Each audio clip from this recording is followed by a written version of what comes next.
Hello, friends. Did you know that nearly 80% of those who watch my videos aren't subscribed? If you enjoy the content, I'd truly appreciate it if you hit that subscribe button. It helps a lot. Also, don't forget to leave a like and share your thoughts in the comments. Your interaction not only supports the channel's growth, but also helps these stories reach more people. Thank you all for being here. By the way, where are you watching from? Let me know in the comments.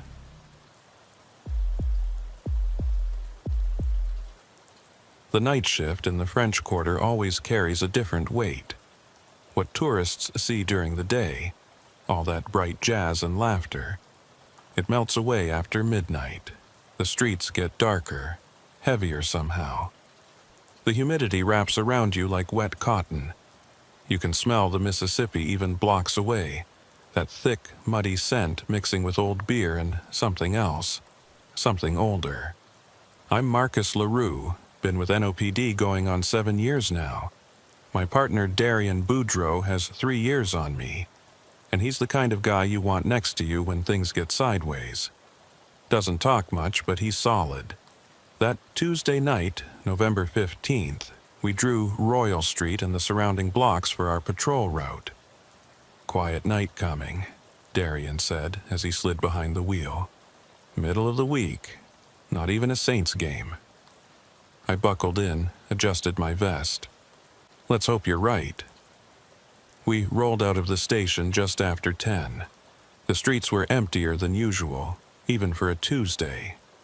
Esplanade Avenue stretched out before us, streetlights making halos in the damp air. You could feel the moisture on your skin, that New Orleans humidity that never really leaves, even in November. We turned onto Royal Street. During the day, this stretch is all antique shops and art galleries. Tourists everywhere, cameras out, probably paying $20 for a hand grenade drink they'll regret in an hour. But at night, it's just dark storefronts and shadows. The old Creole buildings lean in close on both sides, their wrought iron balconies dripping with ferns and last week's rain. I keyed the radio. Unit 47, starting patrol on Royal Street. Solange Thibodeau's voice came through the static. Solange works dispatch on the night shift, and her voice is the one that guides us through the dark hours. Static. Copy that, 47. Royal Street is clear. Stay safe out there. 10-4. Darian took us down Dauphine Street, moving slow. This area gets narrower, the buildings pressing in tighter. Old Creole architecture. The kind that survived Katrina and 100 years before that. You could see the history in every cracked brick, every sagging balcony. That building's still empty, Darian said, nodding toward a 3-story structure on our right. Nobody's lived there since the storm. I looked up at it. The first floor windows were boarded up with plywood that had gone gray with age. The upper floors were just dark glass. But for just a second, I could have sworn I saw a flicker of light in one of those second-floor windows. You see that? I asked. Darian hit the brakes, threw it in reverse. We both stared up at that window. Nothing. Just darkness and the reflection of our headlights. Street lamp, probably, Darian said. That building's been dead for years. No power, no water. Checked it myself last week. Made sense. We moved on. The night deepened around us. From somewhere over on Bourbon Street, you could hear music drifting through the air. A trumpet, low and mournful. That sound is the heartbeat of this city, always there, always playing. Sometimes I think New Orleans would stop breathing if the music ever died. It was just past 11:30 when the radio crackled to life. Static, Unit 47. Static. Darian grabbed it. 47 here, go ahead. Static. Chartres Street, we have a call. Static. Disturbance. The static got worse, drowning out Solange's voice. Darian clicked the transmit button a few times. Dispatch, you're breaking up. Say again? Nothing but static for a few seconds. Then Solange's voice came through clearer.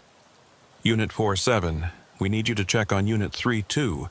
They were responding to a disturbance call on Chartres Street near Ursuline's. We've lost contact.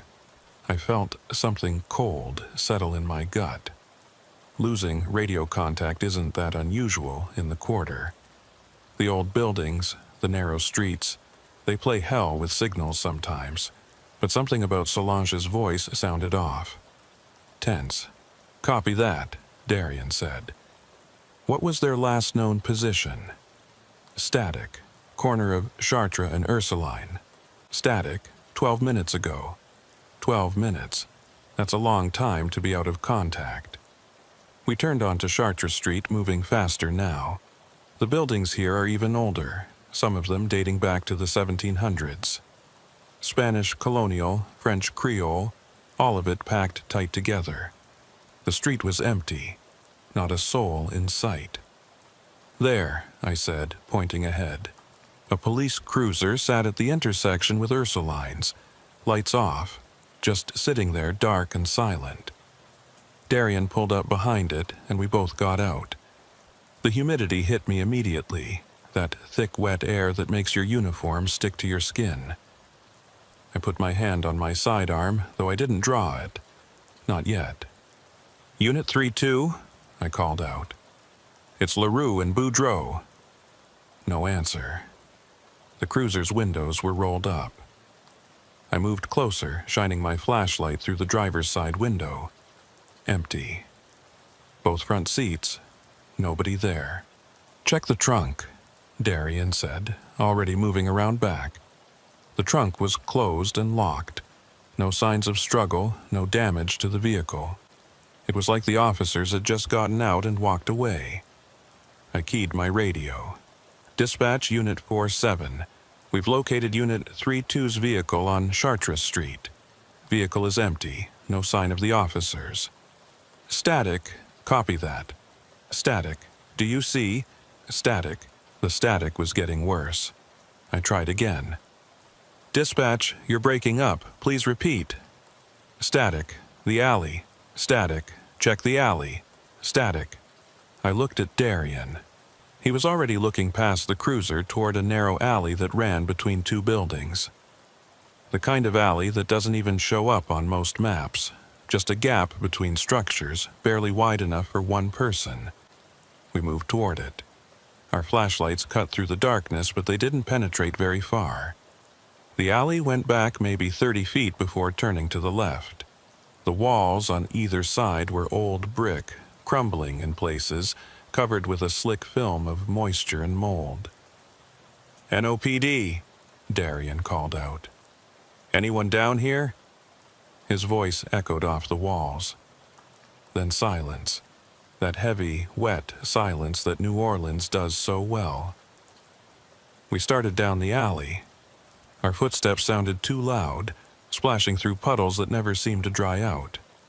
The smell hit me about halfway down. Not sewage, not garbage. Something else. Something that made the hair on my neck stand up. At the corner, where the alley turned left, Darian stopped. He was staring down at something on the ground. I moved up beside him and saw it too. A radio, one of ours, NOPD issue, just sitting there in a puddle, water seeping into its circuits. I picked it up. The casing was cracked, but when I pressed the transmit button, I got a squeal of feedback. Still had some power. That's Fisher's radio, Darian said quietly. Unit 32, I recognized the sticker on the back. Officer Fisher, I knew him, not well, but enough to nod to in the locker room. Good cop. Young, maybe 26. Always had a smile. Fisher? I called out. It's Marcus LaRue. You down here? Nothing. Just our breathing and the distant sound of that trumpet still playing somewhere. We turned the corner. The alley continued for another 20 feet before dead-ending at a brick wall. No doors, no windows, no way out, and no Fisher. This doesn't make sense, I said. Where the hell did he go? Darian was shining his light up and down the walls. Fire escape, maybe? Could have climbed out, but there was no fire escape. No ladder, no handholds, nothing. Just smooth brick walls, slick with moisture, too high to climb without equipment. I keyed my radio. Dispatch, Unit 47. We found Officer Fisher's radio in an alley off Chartres. No sign of Fisher or his partner. We need additional units and a supervisor out here. The response was immediate, but it wasn't Solange.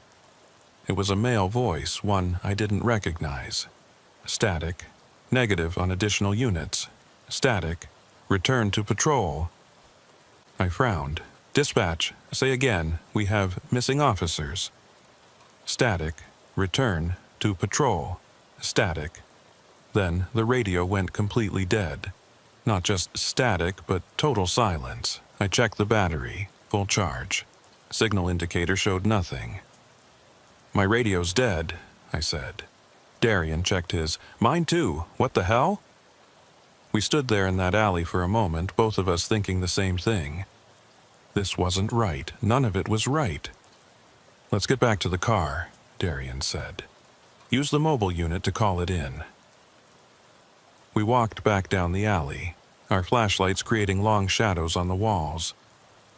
When we reached Chartres Street, I expected to see our cruiser right where we left it, maybe 10 yards away. It wasn't there.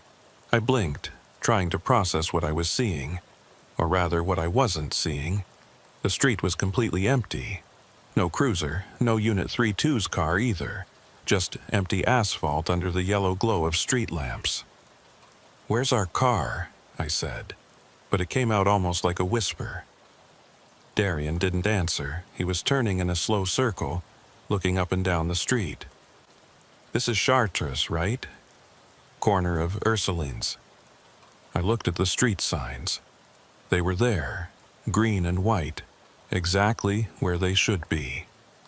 Chartres and Ursuline's. We couldn't have gotten turned around, I said. We just walked straight back. But apparently we had. Or something had happened. Something I couldn't explain. Check your phone, Darian said. I pulled out my cell. No signal, not even one bar. Darian and Zia showed the same thing. Okay, he said, and I could hear him working to keep his voice steady. We walk back to the station. It's only 6 blocks. We file a report, get this sorted out. It made sense. It was the logical thing to do. But standing there on that empty street, with the humidity pressing down and the smell of the river in the air, logic felt like something from another world. We started walking. Our footsteps echoed off the buildings. Somewhere, that trumpet was still playing, the same low, mournful note, over and over. After 2 blocks, Darian stopped. You notice something? What? We haven't seen anyone. No cars, no people, nothing. He was right. Chartres Street should have had at least a few people, even on a Tuesday night. Late-night workers, bar staff heading home, someone. But it was like we were walking through a movie set after everyone had gone home. We kept moving. The street lamps buzzed overhead, that electric hum that usually fades into background noise. But tonight it sounded louder, more insistent. Or maybe I was just paying attention to everything now, every little sound and shadow. When we reached Royal Street, I expected to turn left towards the station, but Darian grabbed my arm. Look, he said, pointing straight ahead. Down Royal Street, about half a block away, there was someone. A figure, standing motionless under a street lamp. Too far away to make out details, but definitely a person. Hey, I called out. NOPD, we need assistance. The figure didn't move, didn't respond, just stood there. We started toward it, picking up our pace. But as we got closer, maybe 20 yards away, the figure turned. Not quickly, but with this slow, deliberate movement. Then it stepped off the sidewalk and into a side street, disappearing from view. Wait! Darian shouted, and we both broke into a run. We reached the side street in seconds. It was one of those narrow passages between buildings, not quite an alley, but not a full street either. Our flashlights cut into the darkness. Empty. Nobody there. "Did you see where they went?" I asked. Darian shook his head. "They were just there. They couldn't have gotten far. But they were gone." And standing there in that narrow passage, with the old buildings pressing in on both sides and the humidity making it hard to breathe, I felt something I hadn't felt in my 7 years on the force. Fear. Real fear. "We need to get back to the station," I said. "Now." We didn't run, but we moved fast. Training keeps you from panicking. Keeps you moving even when every instinct is screaming at you to freeze. We stayed in the middle of the street, away from the dark doorways and alleys. The station should have been 3 more blocks. But after walking what felt like twice that distance, we were still surrounded by the same old buildings, the same empty streets. It was like the city had rearranged itself around us. Darian stopped at an intersection. "This isn't right. We should have hit Canal Street by now." I checked the street signs. Decatur and St. Philip. We'd been heading in the right direction, but somehow we weren't getting any closer to where we needed to be. "My body cam," I said suddenly, reaching for the device clipped to my vest. Department policy requires we wear them on every shift. If the radio's dead, at least we're recording this. I pressed the button to check the status. The little screen lit up, showing the time and date. But something was wrong with the time. It read 03:11 a.m. "That can't be right," I said. It was just after midnight when we found Fisher's radio. Darian checked his watch. It showed 12:47 a.m. I looked at the body cam screen again, still showing 03:11. Then, as I watched, the display flickered, went black for a second. When it came back on, it was showing a recording. Not real time, but playback. The image was dark, grainy, but I could make out what it was showing. A narrow alley, brick walls on either side. The same alley where we'd found Fisher's radio.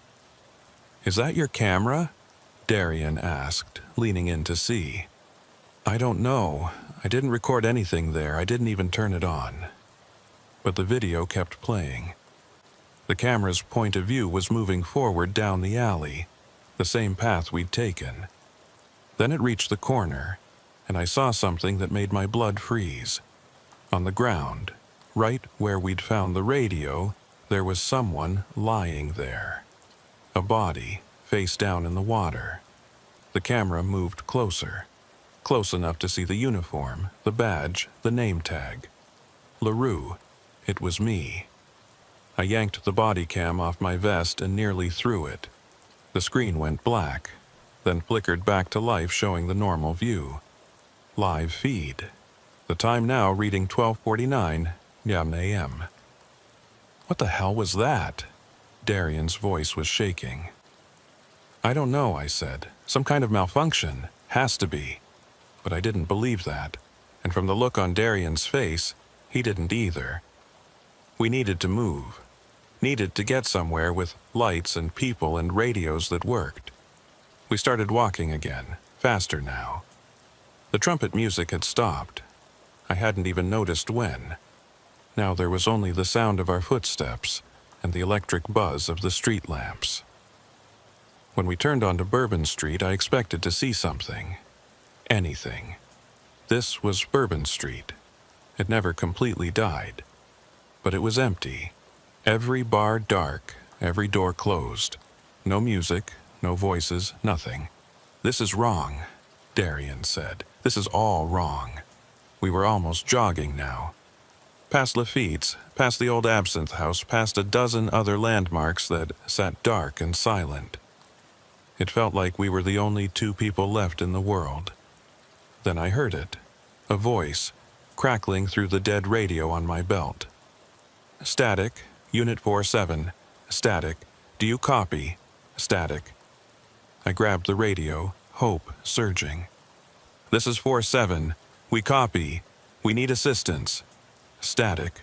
Chartres Street. Static. Check the alley. Static. The same message we'd heard before, word for word. Dispatch, we already checked the alley, I said into the radio.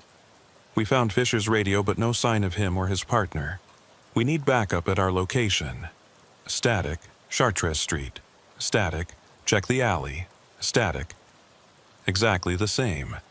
Like a recording playing on loop. I tried again. Solange, this is Marcus. Can you hear me? We need help. Static. Chartres Street. Static. Check the alley. Static. Darian's radio crackled to life with the same message. Then both radios went silent again. Completely dead. We stood there on Bourbon Street, surrounded by empty bars and dark windows, and I felt something that all my training, all my years on the force, couldn't prepare me for. We were lost. Not just physically lost in streets we'd walked 1,000 times. We were lost in something else, something that didn't follow the rules I understood. Look, Darian said quietly, pointing down the street. There was a light in one of the buildings. Not a street lamp, but a warm glow coming from inside what looked like an old bar. The sign above the door was too faded to read, but the light was there, definitely there. We approached slowly. The door was closed but unlocked. I pushed it open. Inside was a bar, just like 100 others in the quarter. Wooden floor, long counter, bottles on shelves. But it was abandoned. Dust on everything, chairs stacked on tables. Nobody had been in here in years, and yet light was coming from somewhere. Old Edison bulbs hanging from the ceiling, all of them lit, all of them glowing. No power, Darian said, more to himself than to me. Building's been condemned for years. There's no power. But the lights were on. We could both see them. I moved to the bar, and that's when I saw it. A logbook sitting on the counter. The kind we use to record our patrol routes and incidents. It was open to a page with today's date at the top. No, not today's date, tomorrow's date, November 16th. I read the entry written there in handwriting I didn't recognize. 03:11 a.m., Unit 47 found abandoned on Chartres Street. Officers LaRue and Boudreau missing. Last known contact 12:47 a.m., search ongoing. My hands were shaking as I reached for the book. But before I could touch it, all the lights went out. Complete darkness. So sudden and total that I couldn't see my own hand in front of my face. Then we heard footsteps. Not ours. Coming from somewhere in the back of the bar, moving toward us. Slow, deliberate footsteps that splash through puddles that shouldn't be there on a wooden floor. We need to leave, Darian said. Now. We didn't need to say it twice. We ran for the door, burst out onto Bourbon Street. The lights out there were still working, still casting that yellow glow over everything. But now the street wasn't empty. There were people. Dozens of them, maybe more. All standing perfectly still, all facing our direction. Men, women, different ages. All wearing clothes from different eras. Some looked almost normal, like they could be from last week. Others wore styles from decades ago, centuries ago. And they were all looking at us. Nobody moved, nobody spoke. They just stood there, their eyes following us as we backed away. Some of their faces were clear in the light. Others were shadowed, details lost. But their eyes, those I could see, all of them fixed on us with an intensity that made my skin crawl. Back to the alley, I said quietly. Back to where we found the radio. I don't know why I said it. It wasn't logical, wasn't tactical. But something told me we needed to go back to where this all started. We moved slowly at first, then faster as the crowd behind us began to shift. not coming toward us but moving, adjusting positions like pieces on a chessboard. We broke into a run. The streets blurred past. I wasn't even sure we were going the right way anymore. Nothing looked familiar. The buildings seemed to lean in closer with every turn, the street lamps dimmer, the shadows deeper. Then suddenly we were there. Chartres and Ursuline's. The same intersection where we'd found Unit 32's car. And the car was back, sitting exactly where it had been before. Lights off, empty. We ran to the alley. Same narrow passage, same brick walls. Our flashlights showed the same puddles, the same dead end. But Fisher's radio was gone. Just a dark spot on the ground where it had been. "What do we do?" Darian asked. His voice was high, tight, on the edge of breaking. I didn't have an answer. Everything I'd been trained for, everything I knew about being a cop, none of it applied here. We were in something that didn't care about procedure or protocol. My body cam clicked on by itself. I looked down at the screen. It was recording again, but the timestamp showed 03:11 a.m. That number, I realized, it kept showing up. On the body cam before, on the logbook entry, now on the live feed. "What happens at 3:11? I said out loud. Darian checked his watch. "It's almost 1 now. We've got 2 hours. 2 hours until what?" I didn't want to find out, but I had a feeling we didn't have a choice.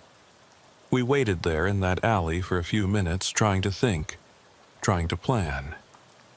Then we heard sirens, real sirens, getting closer. I felt a surge of hope. Maybe this was over. Maybe help was coming. We ran back to Chartres Street. 2 police cruisers were pulling up, lights flashing. The doors opened and officers got out. I recognized them, Johnson and Martinez from the day shift. Relief flooded through me. "Johnson," I called out. "Man, are we glad to see you." But Johnson didn't respond. He and Martinez walked right past us, like we weren't even there. They went straight to Unit 32's abandoned car and started looking around it. "Johnson," I said again, stepping in front of him. "It's Marcus LaRue." He walked through me. Not around me, through me, like I was a ghost, like I wasn't really there. I spun around, looked at Darian. He'd gone pale, his eyes wide. "They can't see us," he said. Martinez was on his radio now. I could hear him clearly. "Dispatch, we've got Unit 32's vehicle. Still no sign of the officers. Requesting additional units to search the area." "We're right here," I shouted. "We're right here." But they couldn't hear me, couldn't see me. We had become invisible, or they had, or reality had split somehow, and we were on the wrong side of it. Johnson opened the driver's door of Unit 32's car. "Check this out," he called to Martinez. "The computer's still logged in. Last entry was at midnight. Call about a disturbance on Chartres." I watched them work the scene, calling for backup, photographing the vehicle, searching the area. All standard procedure. All completely useless because they were looking in the wrong place.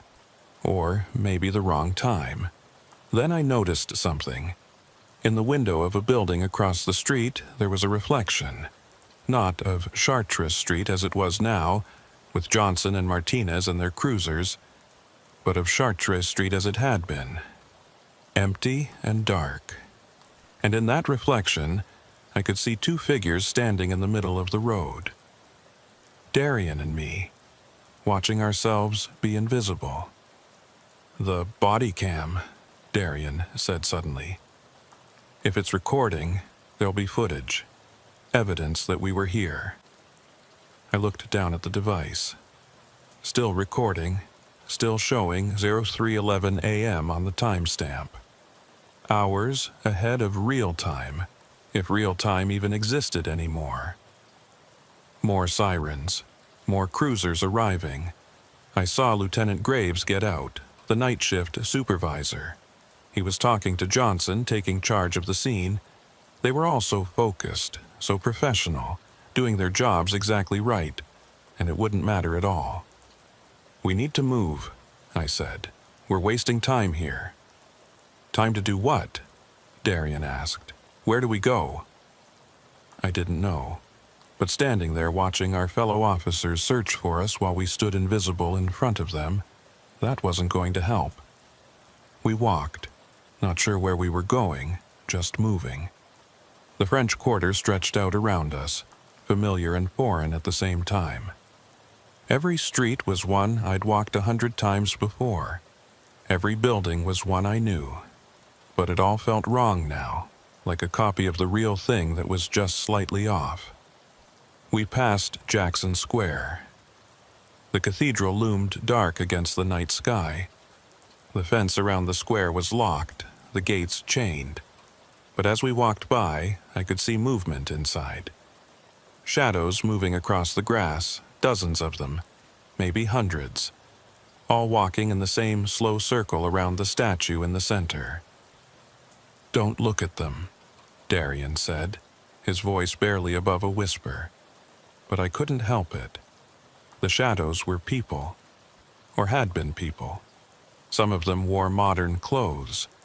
Others wore styles from another era. All of them walked that same slow circle, round and round, their feet never quite touching the ground.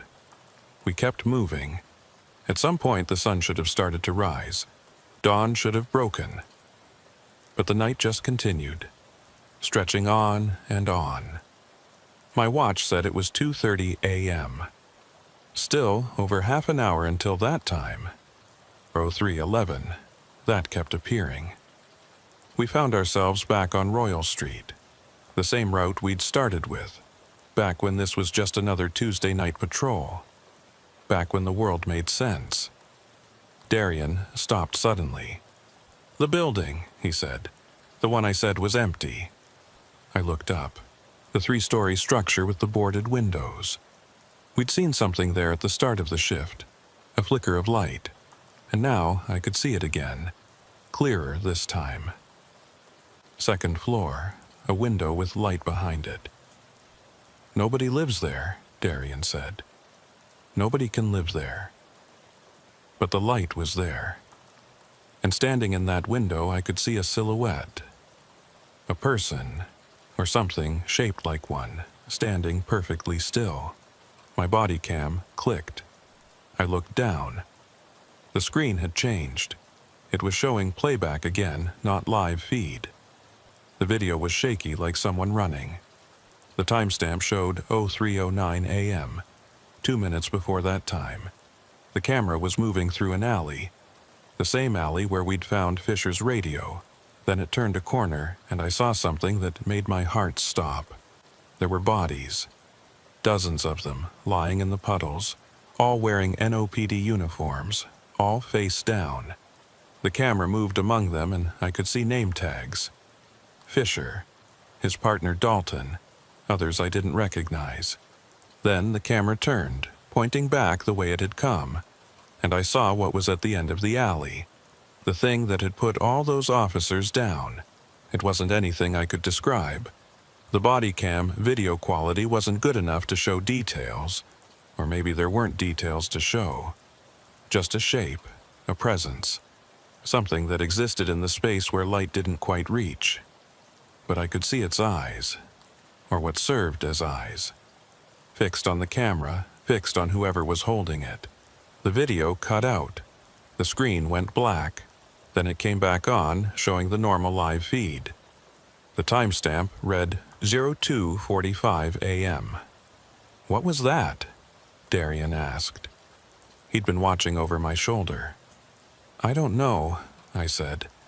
"But I think it's where we end up, where all of this is leading. Unless we can stop it." "How? We can't even get anyone to see us. We're stuck in some kind of loop, and I don't know how to break it." But even as I said it, I was thinking.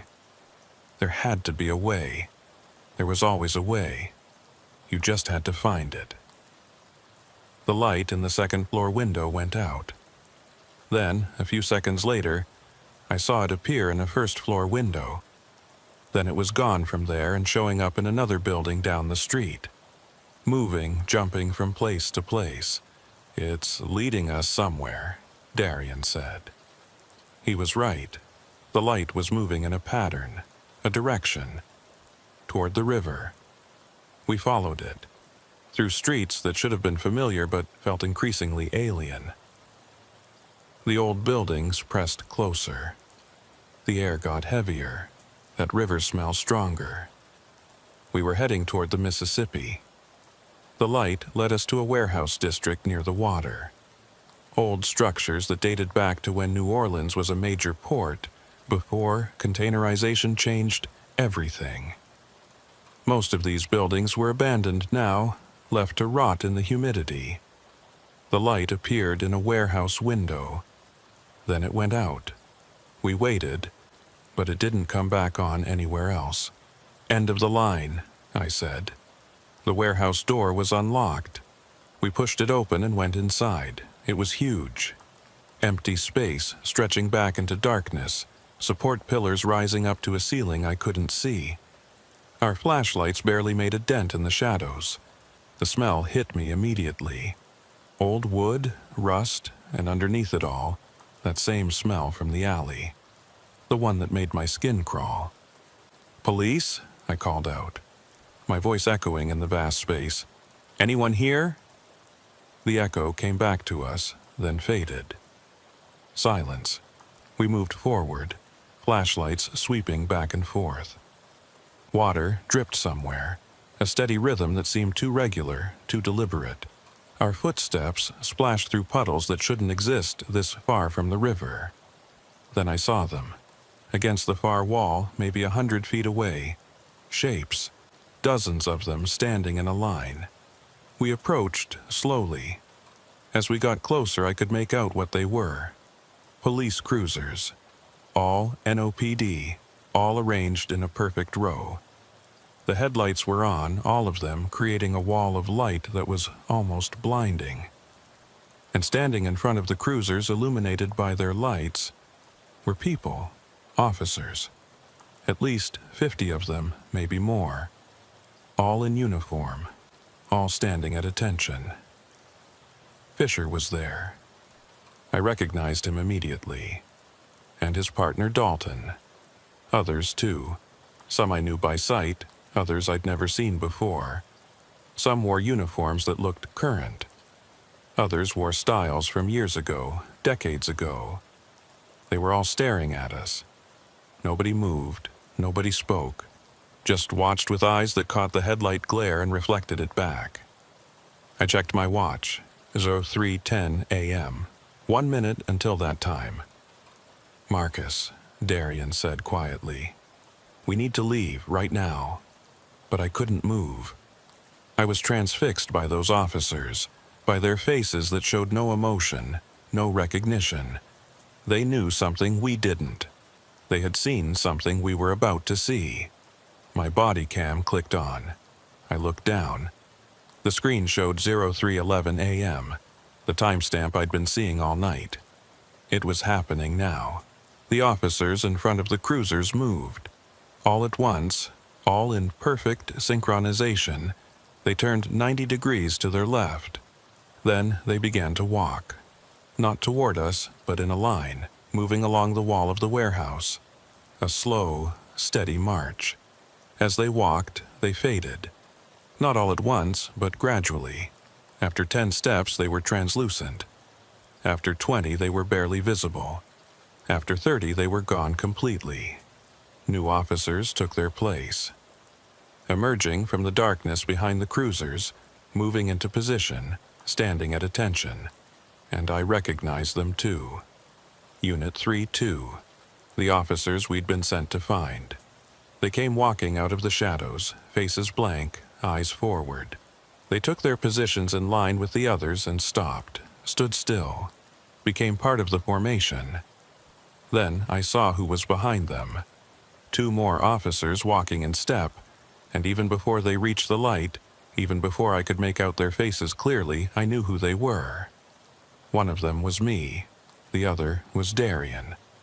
We watched ourselves walk into position, watched ourselves stand at attention with all the others. Our faces showed nothing.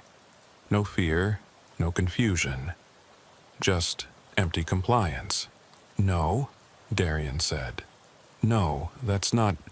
We're here. We're right here." But the versions of us standing in formation didn't react. Didn't even seem to know we existed. My watch beeped. 03:11 a.m. exactly. The warehouse lights came on. Not the headlights of the cruisers, but the overhead lights of the warehouse itself. Sodium vapor lamps, the kind that take a minute to warm up, flickering to life one by one. And in their light, I could see what was at the center of the warehouse, what all those officers were facing. It was an alley, impossible, but there it was. A narrow passage between brick walls, exactly like the one where we'd found Fisher's radio. It sat in the middle of the warehouse floor like a stage set, but it went back farther than should be possible. The walls extended into a darkness that the warehouse lights couldn't penetrate. From that darkness, something was moving. Coming forward, taking its time. I wanted to run. Every nerve in my body was screaming at me to turn and run. But I couldn't move. Neither could Darien. We just stood there watching it approach. It was shaped like a person, roughly. 2 arms, 2 legs, a head. But the proportions were wrong. The movements were wrong. It walked with a gait that didn't match any living thing I'd ever seen. As it got closer, I could see its uniform. An OPD issue, just like mine. But old, weathered, rotting. The badge was tarnished. The name tag was too faded to read. It stopped at the mouth of the alley, stood there swaying slightly. Then its head turned, scanning the rows of officers standing at attention, looking for something, or someone. My body cam clicked. The screen showed static for a moment, then cleared. It was recording everything. The figure from the alley raised one arm, pointed at the formation of officers. Its finger moved along the line like it was counting, selecting. When its finger stopped, it was pointing at the 2 figures at the end of the line, the ones that looked like Darien and me. Those 2 figures began to walk. Moving in perfect unison, they approached the alley, approached that thing standing at its entrance. They showed no hesitation, no fear. They just walked. When they reached the figure, it stepped aside, gestured them forward into the alley, into that darkness. They went. Without looking back, without pausing, they walked into that darkness and were gone. The figure turned its head. It was looking at us now, the real us, standing there in the warehouse. I could feel its gaze, even though I couldn't make out any eyes. It raised its arm again, pointed directly at us. "Run," I said. We ran, back toward the warehouse door, our footsteps echoing, our breath coming in gasps. Behind us, I could hear something else. More footsteps. Dozens of them. The sound of that entire formation of officers moving in unison. We burst through the door and into the night. The street outside was no longer empty. There were cruisers everywhere, lights flashing, officers standing around talking on radios, the normal chaos of a crime scene. Except they still couldn't see us. We ran right through the middle of them and they didn't react. "The alley!" Darien shouted. "We have to get back to the original alley." I didn't question it. We ran through the French Quarter, past streets and buildings that had returned to their normal state. There were even a few late-night stragglers out now, tourists heading back to hotels. But none of them saw us. We reached Chartres Street. The alley where this had all started was still there, still dark and narrow. We plunged into it without slowing down. And the moment we crossed the threshold, everything changed. The sounds of the city came rushing back. Sirens, voices, radio chatter. I could feel my phone vibrating in my pocket, multiple missed calls. My radio crackled to life with normal traffic. Darian grabbed my arm. "Can you hear that?" I could, all of it. The normal sounds of a normal night in New Orleans. We walked out of the alley. Lieutenant Graves was standing there, directing officers. When he saw us, his eyes went wide. "LaRue? Boudreaux? Where the hell have you been?" I opened my mouth to answer, but nothing came out. What could I say? How could I explain? "We," Darian started, then stopped. We got turned around. "Lost radio contact." Graves looked at us like we were crazy. "Lost contact? You've been gone for 4 minutes. We just got here." I checked my watch. 12:51 a.m. 4 minutes since we'd entered the alley to look for Fisher's radio. But that was impossible. We'd been gone for hours. We'd seen things, been to places. The warehouse, the officers, all of it. "Your body cam," Graves said, pointing at my vest. "It's recording. Let me see the footage." With shaking hands, I removed the camera and handed it over. Graves pressed the playback button. The screen showed static for a moment. Then it cleared, showing footage of the alley. Just the alley, normal and empty. 4 minutes of us walking around looking for something that wasn't there. No strange timestamp, no bodies, no future vision. "Nothing here," Graves said, handing it back. "False alarm on the missing officers, too. Fisher and Dalton just radioed in. They were in a dead zone, but they're fine." "They're okay?" I said. "Yeah. Now, stop screwing around and get back to your patrol." He walked away, leaving us standing there. Darian and I looked at each other. In his eyes, I could see the same question I was asking myself. Had it been real? Any of it? My phone buzzed, a text message. I didn't recognize the number, but the message was clear enough. "Check your body cam. Private storage. Password 0311. I looked at the body cam, entered the password into the settings menu. A hidden folder appeared, one I didn't know existed. Inside was a video file. Timestamp 03:11 a.m. November 16th. Tomorrow. I played it, the warehouse. The officers, the alley, the figure, all of it captured in perfect detail. Everything we'd experienced, everything we'd seen. It was all there. And at the end of the video there was something else. A final shot, looking back at the warehouse as we ran. In that shot, you could see the formation of officers. And at the end of the line, 2 figures that looked exactly like Darian and me. But here's what made my blood freeze.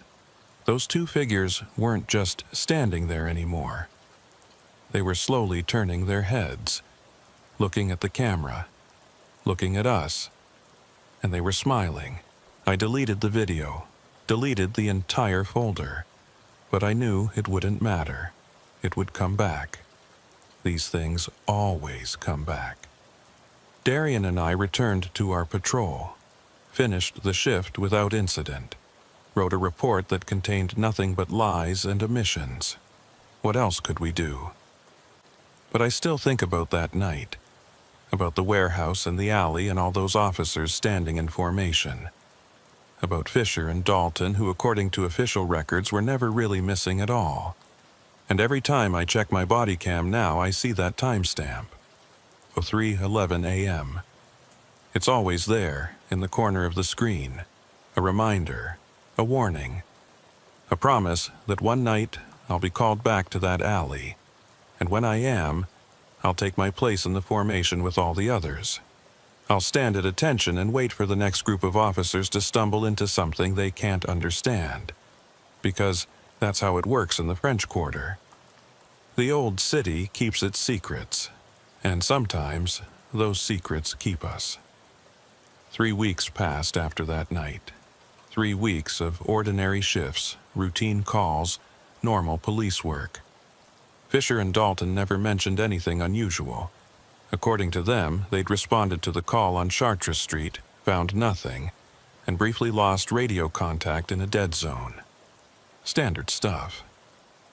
Darian and I never talked about what we'd seen. Not directly. But sometimes I'd catch him staring at his watch when it got close to 3:11, morning or afternoon. He'd look at me, and I'd look back, and we'd both know what the other was thinking. The body cam files stayed deleted. But every time I checked, that hidden folder was there. Empty, but present. Like it was waiting. I started having dreams. Always the same. Walking through the French Quarter at night, following a light that moved from window to window. Always ending at that warehouse by the river. Always seeing that formation of officers. Always waking up just as that figure from the alley pointed at me. Work became a way to not think about it. I took extra shifts, volunteered for details. Anything to stay busy, to keep my mind occupied with problems that had solutions. It was during one of those extra shifts, a Thursday night in early December, when things started again. I was solo that night. Darian had called in sick, first time in 3 years. My temporary partner was a rookie named Collins, fresh out of the academy, eager, professional, and completely unaware of anything beyond the manual. We were assigned to the Garden District, a different part of town from the French Quarter. Wealthy neighborhood, big houses, quiet streets. The kind of area where the biggest problem is usually a noise complaint about a party. It was around 10 p.m. when the call came in. Solange's voice on the radio, calm and professional as always. Unit 5-3, we have a welfare check requested at 1823 Prytania Street. Neighbor reports not seeing the resident in several days. Mail is piling up. Collins acknowledged the call and we headed over. Prytania Street was lined with massive oak trees, their branches creating a canopy overhead. The houses were antebellum mansions, most of them restored and maintained. Old money, old families. Number 1823 was a 3-story Greek revival. White columns, wide porch, shuttered windows. The front yard was neat, but Collins was right about the mail. The box was overflowing and there was a stack of newspapers in plastic bags sitting on the porch. We rang the bell. No answer. Knocked on the door. Nothing. "Check around back," I said. We walked around the side of the house. The backyard was bigger than my entire apartment, with a garden that probably required a full-time staff to maintain. The back door was locked too. I was about to call it in when Collins pointed at something. "Look, the basement window."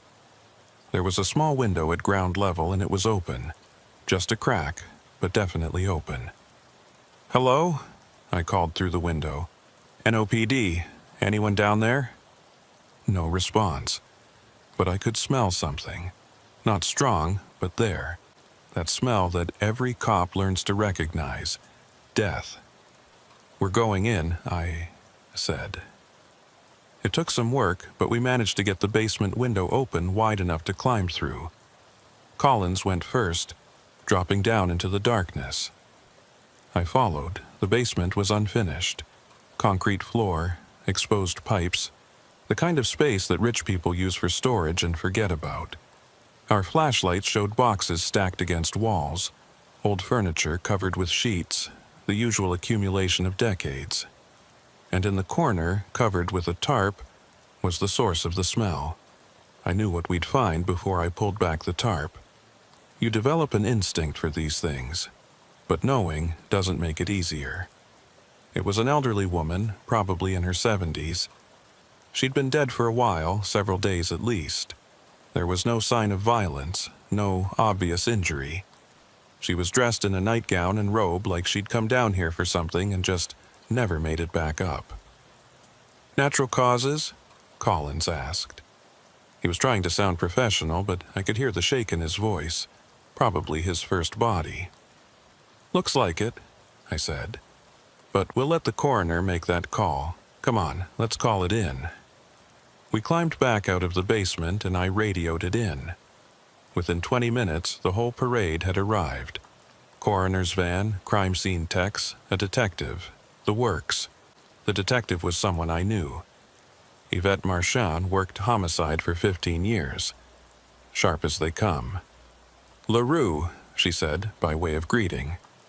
"What do we have?" I walked her through it. The welfare check, the open window, the body in the basement. "Probably a medical emergency," I said. "Came down to the basement for something, collapsed. Nobody to find her." Marchand nodded, making notes. "Family?" "Don't know yet. We were just responding to the call." She was about to say something else when one of the techs called out from the basement window. "Detective, you need to see this." We all gathered around as the tech climbed out, holding an evidence bag. Inside was a notebook, old and water-damaged. "Found it next to the body," the tech said. "Looks like she was writing in it when she died." Marchand opened the bag carefully and pulled out the notebook. The last entry was dated 4 days ago. The handwriting was shaky, some of the words barely legible. "Can you read it?" I asked. Marchand held it up to her flashlight. "Says, they're here again. The officers, same ones as before. They keep asking me to come with them. I know I should. I've kept them waiting too long. Tonight at 3:11, I'll go. It's time." A chill ran down my spine. Collins looked confused, but Marchand's face had gone pale. "The officers?" Collins said. "What officers?" "Probably confusion," Marchand said, but she didn't sound convinced. "End of life, people hallucinate, see things." But she was looking at me as she said it, and I knew she knew. Somehow, she knew. The coroner arrived and took over. We gave our statements and were told we could leave. As Collins and I walked back to our cruiser, Marchand caught up with me. "LaRue, a word." Collins kept walking. Marchand waited until he was out of earshot. 3:11, she said. "That mean anything to you?" I could have lied, should have lied, but something in her eyes told me she already knew the answer. "Yeah," I said. "It means something." She pulled out her phone, opened a folder. "Look at these." The screen showed a series of police reports. All of them marked as closed, case resolved. But they all had something in common. Each one mentioned an officer seeing or experiencing something strange. Times listed as 03:11. Locations scattered across the French Quarter. "I've been collecting these for 2 years, Marchand said, "ever since my partner disappeared." "Disappeared?" "Missing person case, Detective Raymond Thibodeau. You know the name?" I did, not personally, but everyone in the department knew the story. Thibodeau had vanished 5 years ago while investigating a cold case. Just never came home one night. His car was found parked on Chartres Street. No signs of struggle, no explanation. The case was still open. "Solange's brother," I said. Marchand nodded. "She doesn't talk about it. But I worked with Ray. We were partners for 3 years, and the night he vanished, he called me. Said he'd found something. Something about officers going missing over the past century. A pattern." "What kind of pattern?" He didn't get to explain. The call cut out. I tried calling back, no answer. I drove to his location, but all I found was his car. And this. She showed me another photo, a notebook, different from the one we'd just found, but similar. The last entry read, "The formation." They're all there, waiting. 03:11. I understand now. "You think they're connected?" I asked. "I know they are, and I think you've seen something too. Am I right?" I didn't answer immediately. Couldn't. Because admitting it, saying it out loud, that would make it real. and I'd spent 3 weeks trying to convince myself it wasn't. "The warehouse," I finally said. "By the river." Marchand's eyes widened. "You've been there?" "3 weeks ago. Darian and we got called to check on missing officers.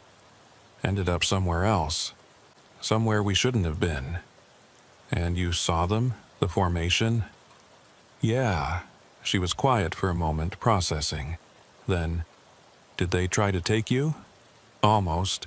We got out, but I don't think we're done. I think we just delayed it." Marchand looked back at the house where they were wheeling out the body. Evelyn Broussard lived alone for 20 years, ever since her husband died. He was NOPD too. Worked the night shift in the quarter for 30 years. According to neighbors, she always said she could still see him sometimes, standing in their backyard at night in his uniform. "You think he's part of it?" "I think everyone who goes to that warehouse becomes part of it. And I think they can call to people, draw them in. Maybe it's family, maybe it's something else. But once they have you marked, they don't let go." My radio crackled. Solange's voice. "Unit 5-3, we have a disturbance call on Magazine Street. Are you clear?" I looked at Marchand. She nodded. "Go. Do your job. But Marcus, be careful, especially around 311. I got back in the cruiser with Collins. He was reading through his notes, preparing his report. Clean, simple, straightforward. A welfare check that ended with a natural death. No mysteries. No questions. I envied him that simplicity. We drove to Magazine Street.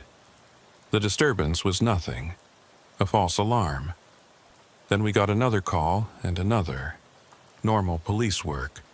But all the while, I was thinking about what Marchand had said. About patterns and formations and people being marked. Around 2 a.m., we stopped for coffee at an all-night diner on St. Charles. Collins went inside while I stayed with the car. The street was quiet, just a few cars passing by. The streetcar tracks gleamed under the lights.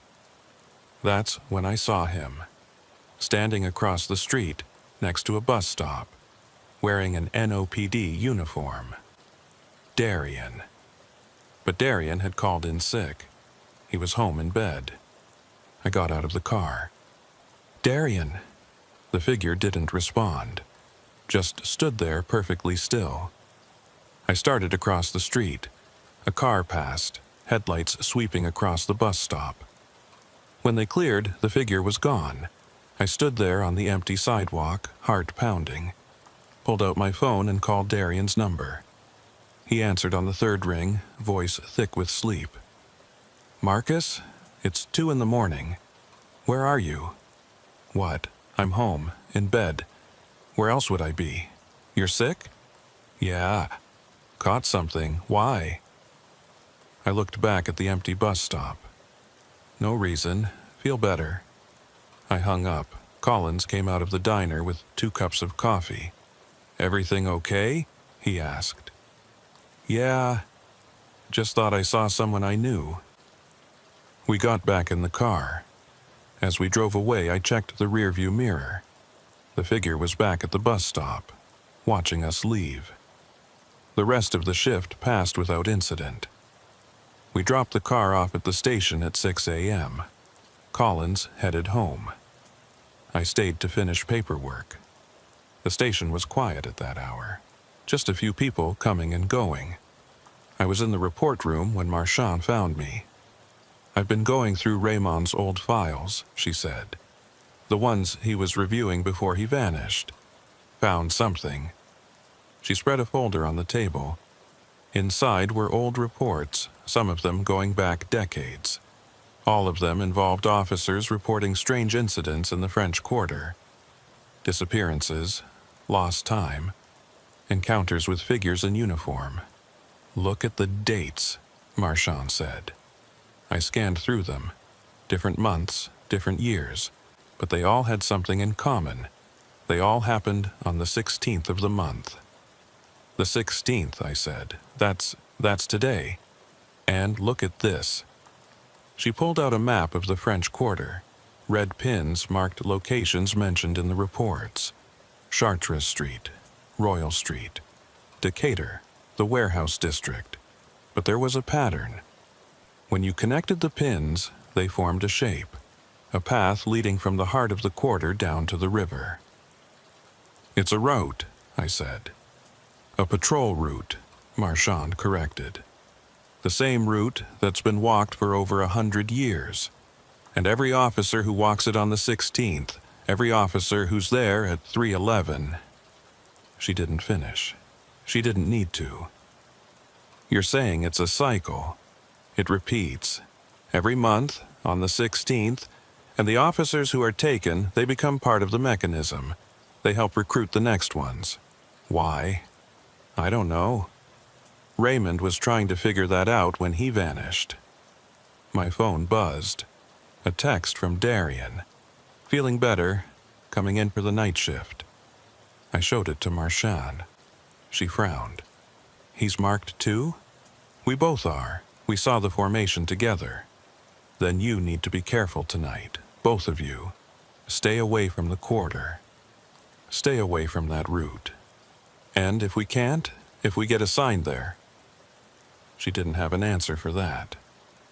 I went home and tried to sleep, but couldn't. Kept thinking about that figure at the bus stop, about the formation in the warehouse, about all those officers, standing at attention, waiting. At 8 p.m. I reported for duty. Darian was already there, looking better. The sickness had passed. "How you feeling?" I asked. "Good. Whatever it was, it's gone." We checked out our equipment, got our assignment from the duty sergeant. "Leroux, Boudreaux, you've got the French Quarter tonight, Royal Street and vicinity." My blood went cold. "Can we get a different route?" The sergeant looked at me like I'd grown a second head. "Why? We worked the quarter a lot lately. Thought we could switch it up." "Request denied. You know the area, you're good at it. Now get out there." We had no choice. We took the keys to Unit 47 and headed out. The night was warm for December. Heavy clouds overhead, threatening rain but not delivering. The French Quarter was busy, tourists everywhere. Thursday night meant music and drinking and all the usual chaos. We started our patrol on Royal Street. Everything seemed normal. We responded to a few calls, nothing serious. Noise complaints, public intoxication, standard stuff. But I couldn't shake the feeling that something was building. Every time I checked my watch, I was calculating. How long until 3:11? What would happen when we reached that time? Around midnight, the streets started to empty. The tourists headed back to their hotels. The bars began to close. That's when the quarter shows its real face. Old, dark, full of secrets. We turned onto Chartres Street, same route as before. Same buildings, same shadows. "You feel it?" Darian asked quietly. "Yeah." "What do we do?" "Our job, stay alert, stay together." But even as I said it, I knew it wouldn't matter. We'd been marked, and the quarter doesn't let go of what it marks. At 1:30 a.m., the radio crackled. Solange's voice, but different somehow. Strained. "Unit 47, we have a report of an officer down. Decatur Street near the French Market." "Which unit?" I asked. "Static. Unknown." "Static. Please respond." We turned onto Decatur, moving fast. The French Market was closed, the stalls shuttered. Streetlights cast long shadows between the columns. We found a cruiser parked near the market entrance. Lights off, engine running. Nobody inside. "Unit 47, we're on scene," I radioed. "No sign of the officer. Vehicle is empty." No response. Just static. Darian and I got out. Checked the cruiser. The computer was still logged in, showing a routine patrol status. No emergency, no pursuit, just empty. "You hear that?" Darian said. I listened. From somewhere in the market, footsteps. Slow, deliberate, coming closer. We moved toward the sound, hands on our weapons. The market stalls loomed on either side, shadows between them deeper than they should be. A figure emerged from the darkness. Uniformed officer walking toward us with that same strange gait I'd seen before. Too smooth, too measured. "Stop right there," I called out. "Identify yourself." The figure stopped. In the dim light, I could see their face. Officer Raymond Thibodeau. Marchand's old partner. The detective who'd vanished 5 years ago. He looked exactly as he did in the photos I'd seen. Hadn't aged a day. Still wearing his detective shield. "Raymond?" I said. He didn't respond. Just raised one arm and pointed back the way he'd come, toward the river. More figures emerged from the market, dozens of them, all in uniform, all walking in formation. I recognized some of them from the reports Marchand had shown me. Officers who'd gone missing over the years. All of them here now, all of them part of this. "We need to go," Darian said. "Now." But when we turned back toward our cruiser, there were more of them. Behind us, beside us, forming a circle, not threatening, not advancing, just standing there, waiting. I checked my watch, 3:09 a.m. 2 minutes. "The warehouse," I said. "That's where they're taking us. Then we don't go. I don't think we have a choice." The formation began to move, all of them in perfect synchronization, walking toward the river, creating a path between them, an invitation, or a command. We stood our ground. 1 minute. The air got heavier, that river smell stronger. I could hear water lapping against pilings, even though we were blocks from the waterfront. 30 seconds. My body cam activated on its own. The screen showed the timestamp, 03:11 a.m. "Marcus," Darian said, "whatever happens, I know." The formation stopped. Every officer turned to face us. And in that moment, I understood what Raymond had meant in his last note. I understood it all. They weren't taking us. They were showing us what we'd become part of, what we'd always been part of, from the moment we put on the uniform and walked these streets. The quarter takes care of its own. It always has. Every officer who's ever served here, everyone who's ever walked these old streets, they're all still here, still on patrol, still watching over the city in the only way they know how. We're not prisoners, we're guardians. The clock struck 3:11, and I heard them, all of them, 100 years of voices, overlapping, echoing, speaking in unison. "Welcome to the eternal patrol." The world shifted. The market, the street, the buildings, all of it shimmered like a heat mirage. Then it solidified again, but different, clearer. I could see layers now, the modern city overlapping with older versions, the quarter as it was 100 years ago, 50 years ago, yesterday, and walking through all of it, throughout all of time, the formation. Officers in every era of uniform, from every decade of the department's history, all of them on patrol, all of them watching. Darian saw it too. I could tell from his face. "We're not gone," he said, wonder in his voice. "We're just somewhere else." The formation began to march. Not away from us this time, but past us, each officer nodding as they went by.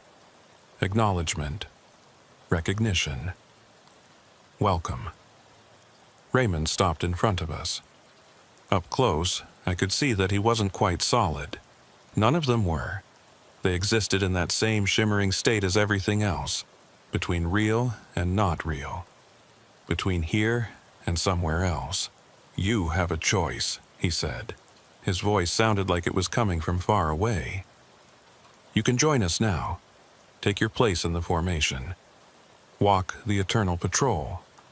Or, I asked, or you can go back, continue your regular duty. But knowing that one day when your time comes, you'll end up here anyway. We all do. Every officer who serves the quarter, they all come home eventually. I looked at Darian. He was thinking the same thing I was. We go back, I said. We're not ready yet. Raymond nodded. Then go. But remember what you've seen. Remember what awaits. And when you're ready, when your time is done, the formation will be here. We'll all be here. He stepped aside. The formation opened up, creating a path. Not toward the river this time, but back toward the quarter. Toward the living world. We walked, past officers from every era, every generation. Some of them I recognized, most I didn't, but they all nodded as we passed. All acknowledged us as fellow officers. At the end of the path, reality shimmered again. The modern world returned. The French market as it was, empty and closed.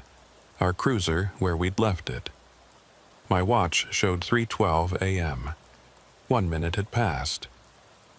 Darian and I stood there for a moment, not speaking. Then he keyed the radio. Unit 47 to dispatch. False alarm on the officer down call. Resuming patrol.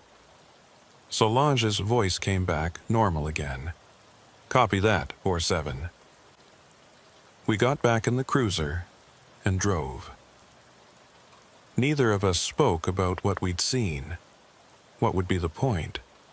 But as we turned onto Royal Street, I saw them. Figures in the shadows, in the doorways, on the balconies.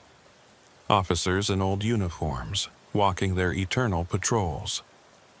Keeping watch over the quarter the same way they had for 100 years. And I understood. This was the truth that every long-time officer in the quarter knew, but never spoke about. The unwritten rule, the hidden reality. We don't just serve the city, we become part of it. Our service doesn't end with retirement or death. It continues in ways we never expected. The rest of the shift was quiet. We finished our patrol and returned to the station at 6 a.m.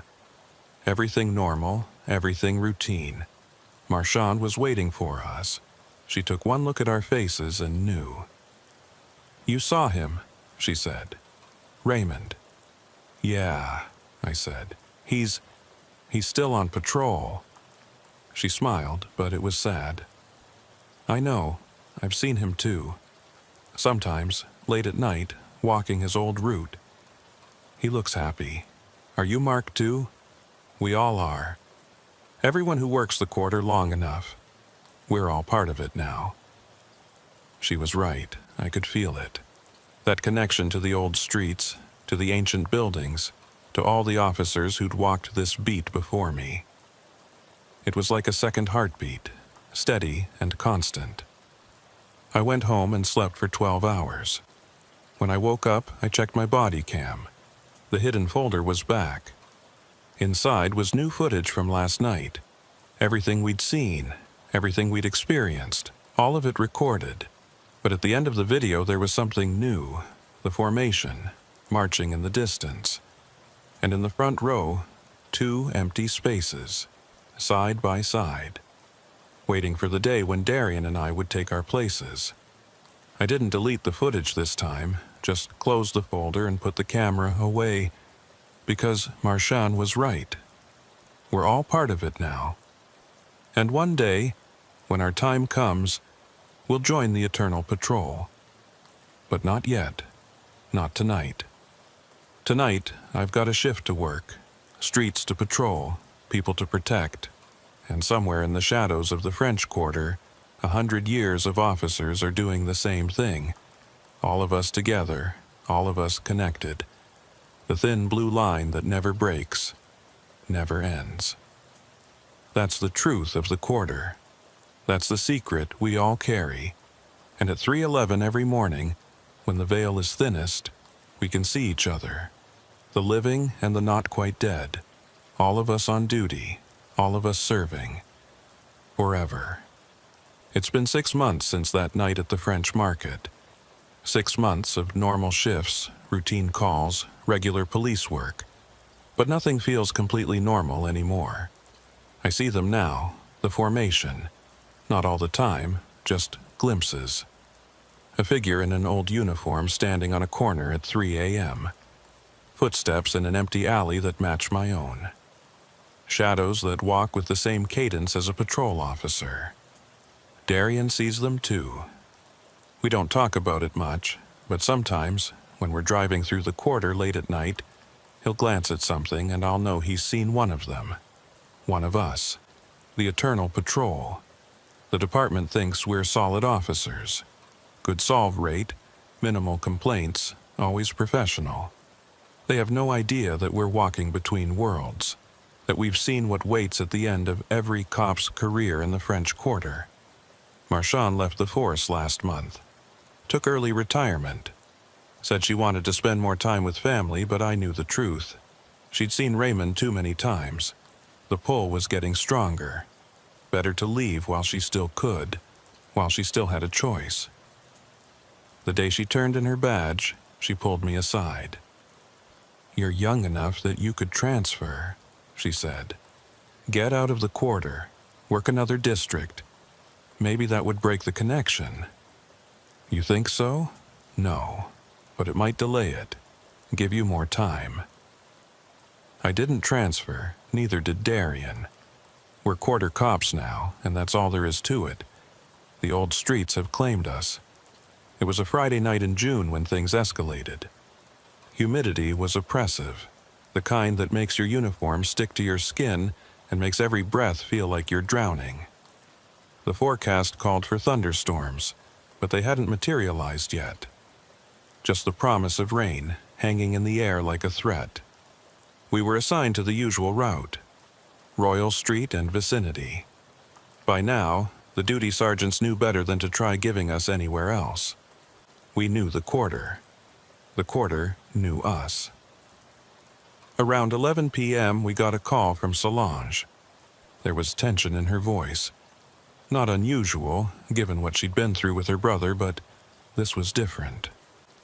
"Unit 47, we need you to respond to 728 Toulouse Street, apartment 3B. Neighbor reports sounds of a struggle." "Copy that," I said. En route. Toulouse Street was in the heart of the quarter. Old buildings, most of them converted into apartments. The kind of place where the walls are so thin you can hear your neighbors' conversations, which is probably how this call came in. Number 728 was a 3-story Creole townhouse. Cracked stucco, rusted balconies, the whole structure leaning slightly to one side like it had been doing for 200 years. We could hear music coming from somewhere inside. Jazz, naturally. A clarinet playing something slow and mournful. We climbed the stairs to the 3rd floor. The hallway was narrow, lit by a single flickering bulb. Apartment 3B was at the end. I knocked. "NOPD, open up." No response, but I could hear something inside. Movement. Then a voice, muffled. "Help, please." Darian and I exchanged a look. I tried the knob, locked. "Stand back from the door," I called out. Then to Darian, "We're going in." It took 2 kicks to break the lock. The door swung open and we entered, hands on our weapons. The apartment was small. One room serving as living room and bedroom, a tiny kitchen to the side, bathroom visible through another door. The furniture was minimal and old, but what caught my attention was the smell. Not death this time, but something else, something chemical, sweet and cloying. A woman was sitting in a chair in the center of the room. Mid-30s, dark hair, wearing jeans and a t-shirt. Her hands were tied to the chair arms with zip ties, duct tape over her mouth. But here's the thing that made my skin crawl. She was perfectly still. Not struggling, not trying to communicate. Just sitting there, staring at us with wide eyes. "Ma'am, we're police," I said, moving toward her. "We're going to get you out of here." As I got closer, I saw why she wasn't moving. There was someone standing behind the chair. A man, also mid-30s, wearing an NOPD uniform. An old uniform. The kind they wore maybe 30 years ago. And he was shimmering, translucent, not quite solid. One of them. One of the formation. "Marcus," Darian said quietly. He'd seen it too. The figure raised a finger to his lips, a gesture for silence. Then he pointed toward the bathroom door. I understood there was someone else in the apartment, someone real, someone dangerous. I drew my weapon, moved toward the bathroom. Darian covered the woman, though the translucent officer was still standing behind her chair, watching. The bathroom door was closed. I could hear water running, someone humming along with the jazz music still playing. "Police!" I shouted. "Come out with your hands up." The humming stopped. The water kept running. Then the door opened and a man stepped out. Civilian clothes, early 40s, completely calm, like he'd been expecting us. "Evening, officers," he said pleasantly. "Something I can help you with?" "Get down on the ground," I said. "Hands behind your head." "Now, is that really necessary? This is my apartment. That's my girlfriend. We were just having a little disagreement." "Your girlfriend is tied to a chair." "Like I said, a disagreement. But we've worked it out, haven't we, baby?" He looked at the woman. She didn't respond, couldn't respond with the tape over her mouth. But I saw the fear in her eyes. This wasn't a domestic dispute. This was something worse. "Ground, now," he sighed. All right. No need to get excited." He started to lower himself down, hands moving toward his head. Then, in one smooth motion, he pivoted and lunged at me. I didn't have time to think. Training took over. I sidestepped, brought my weapon up, prepared to fire. But I didn't need to. The translucent officer, the one who'd been standing behind the woman's chair, moved. Faster than anything I'd ever seen. One moment he was there, the next he was between me and the attacker. The man collided with the ghost officer and screamed. Not pain, but terror. Pure, absolute terror. He fell back, scrambling away, eyes wide. "No!" he shouted. "No! Get away from me!" But the ghost officer didn't move, just stood there, blocking the path between the man and us, a guardian, a protector. Darian had his weapon drawn now too. "Stay down! Don't move!" The man was curled up on the floor, whimpering. "Make it go away. Please, make it go away." I moved to the woman and cut the zip ties with my knife. Gently removed the duct tape from her mouth. She gasped, taking in deep breaths. "You're safe now," I said. "What's your name?" "Kelly," she managed. "Kelly DuPont. He took me 3 days ago. Wouldn't let me leave." "You know him?" "We met online. First date. He seemed nice, but then we came back here and he changed." Darian was cuffing the man, reading him his rights. The man wasn't fighting anymore. Kept his eyes closed, like if he didn't look, the ghost officer wouldn't be there. I looked at the translucent figure. He was still standing there, but he was looking at me now. And I recognized him. Not from the formation, but from somewhere else. An old photograph in the station. A memorial wall. Officer Thomas Mercier. Killed in the line of duty in 1994. Responding to a domestic violence call on this very street.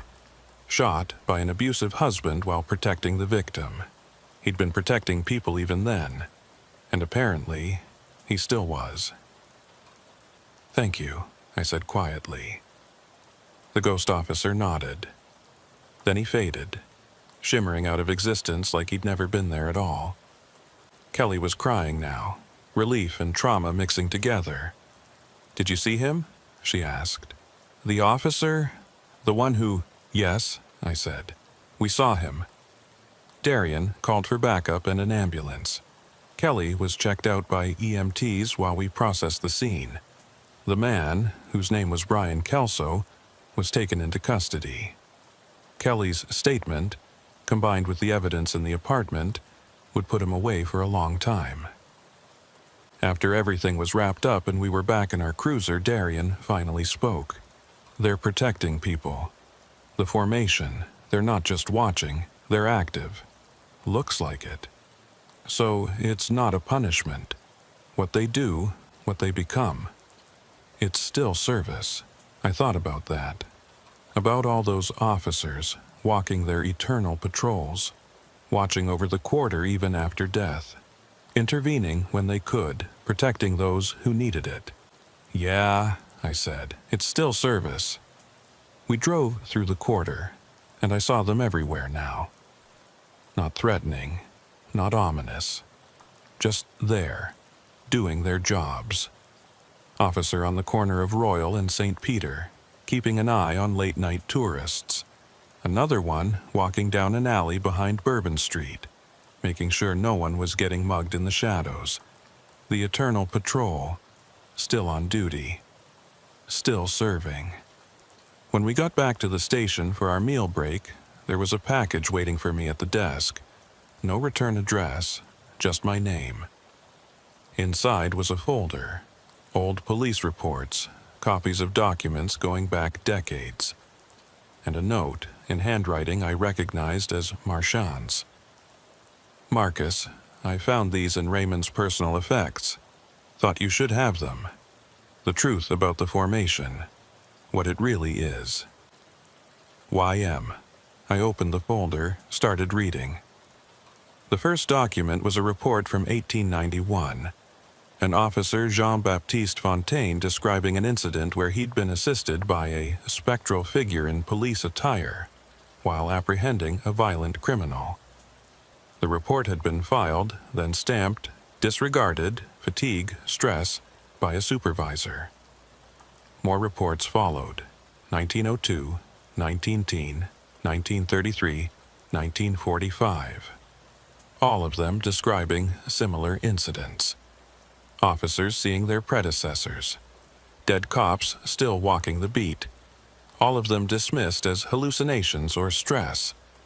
But the reports kept coming, and the officers who filed them, the ones who saw the formation, they all had something in common.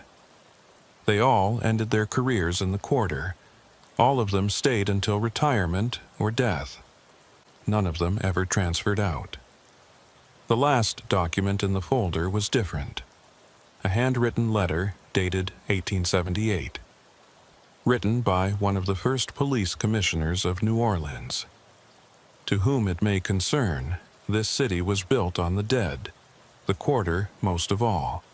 Yellow fever, cholera, violence, thousands dead in these streets over the centuries. But the city endures. It survives, and I have come to believe it survives because the dead protect it. Those who served in life continue to serve after death. This is not a curse. It is a covenant. The quarter takes care of its own, always has, always will. Those who walk these streets in uniform, they become part of something larger, something eternal.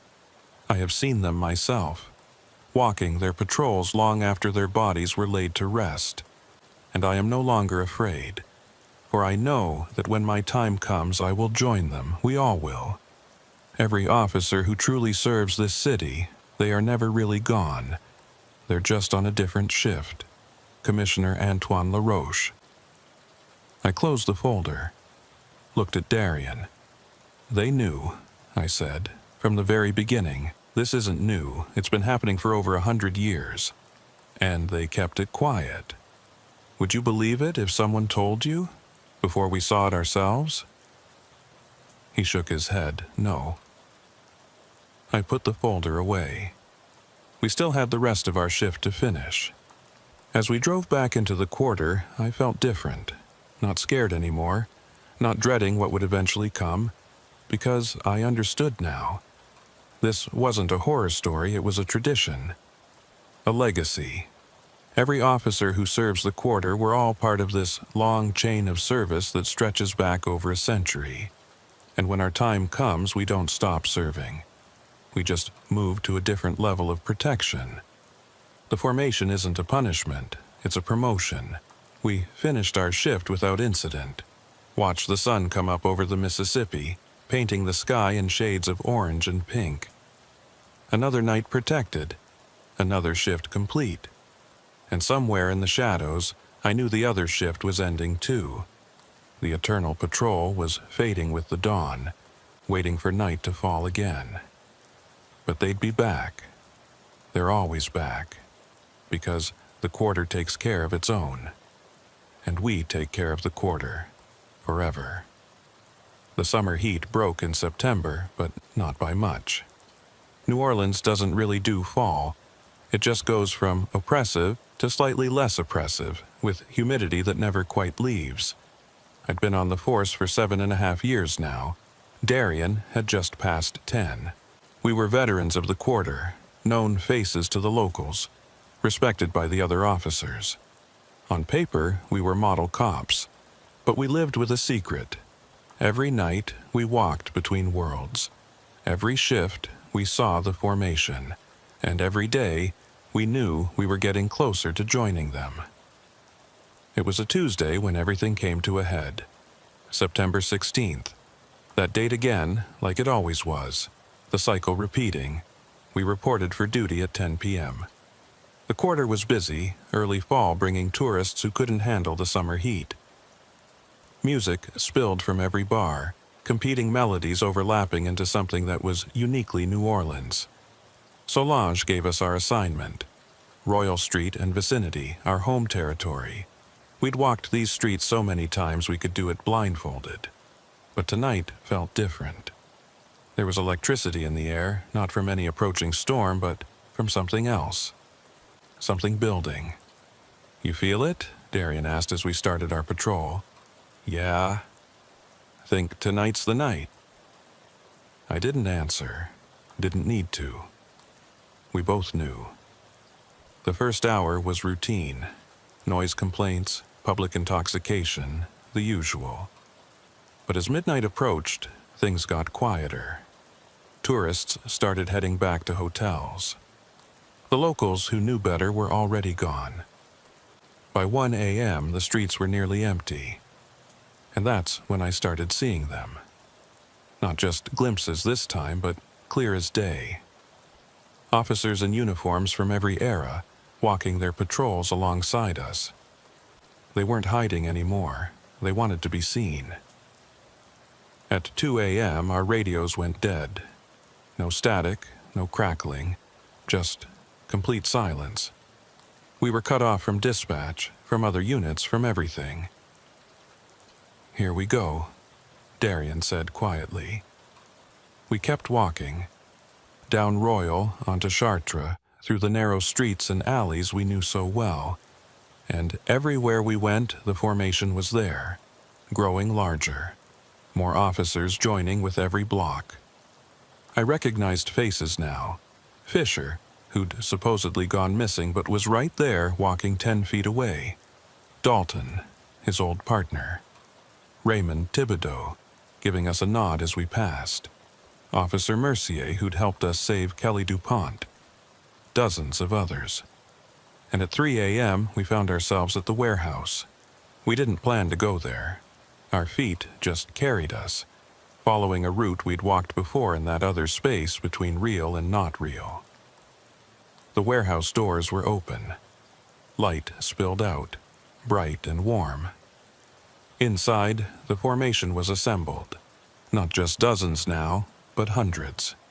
Every officer who'd ever served the quarter, all of them standing at attention. And at the front, 2 empty spaces, side by side, waiting for us. "We don't have to do this," I said.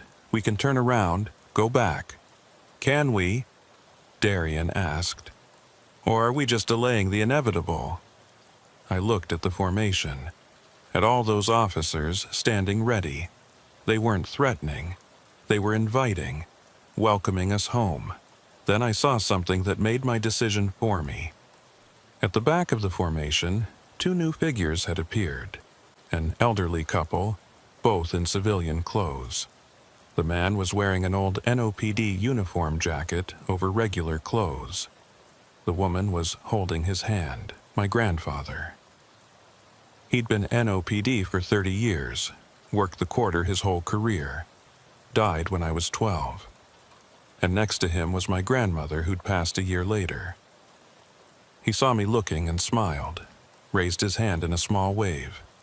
I'd become a cop because of him, because of the stories he told, the pride he had in the job. And here he was, still serving, still protecting the city he loved. "I'm going in," I said to Darian. "Yeah," he said. "Me too." We walked through the warehouse doors. The moment we crossed the threshold, something changed. The world became clearer, sharper. I could see everything now, not just the present, but the past. The quarter, as it was in every era, all of them existing simultaneously.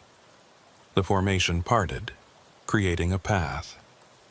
At the end stood a figure in an ancient uniform, the kind they wore when the force was first established. Commissioner LaRoche, the man who'd written that letter in 1878. "Officers LaRue and Boudreau," he said. His voice echoed with authority. "You've been called to join the Eternal Patrol. Do you accept this duty?" I looked at Darian. He nodded. "We do," I said. "Then take your places." We walked to the front of the formation, to those 2 empty spaces. We stood at attention, and the moment we did, I felt it. The connection. Not just to every officer here, but to every officer who'd ever served. To the city itself. We were part of something larger now. Something eternal. The formation began to march, out of the warehouse into the quarter, and we marched with them. But as we moved, I realized something. We weren't ghosts. We weren't dead. We were something in between. We could still interact with the living world when needed, still protect, still serve. This wasn't an ending, it was a transformation. We marched through the quarter and I could see it all now.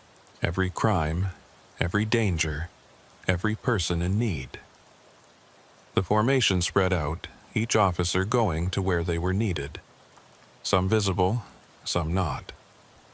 All of us working in concert to keep the city safe. I saw a woman being followed down a dark street. I appeared beside her, just solid enough to be seen. The man following her took one look at me and ran. I faded back into the in-between. Darian stopped a robbery on Decatur Street. The thieves saw him materialize out of nowhere and dropped their stolen goods, fleeing in terror. All through the night, we worked.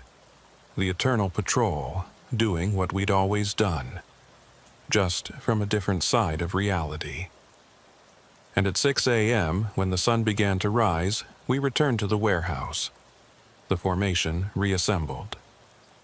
Commissioner LaRoche stood before us. "Well done," he said.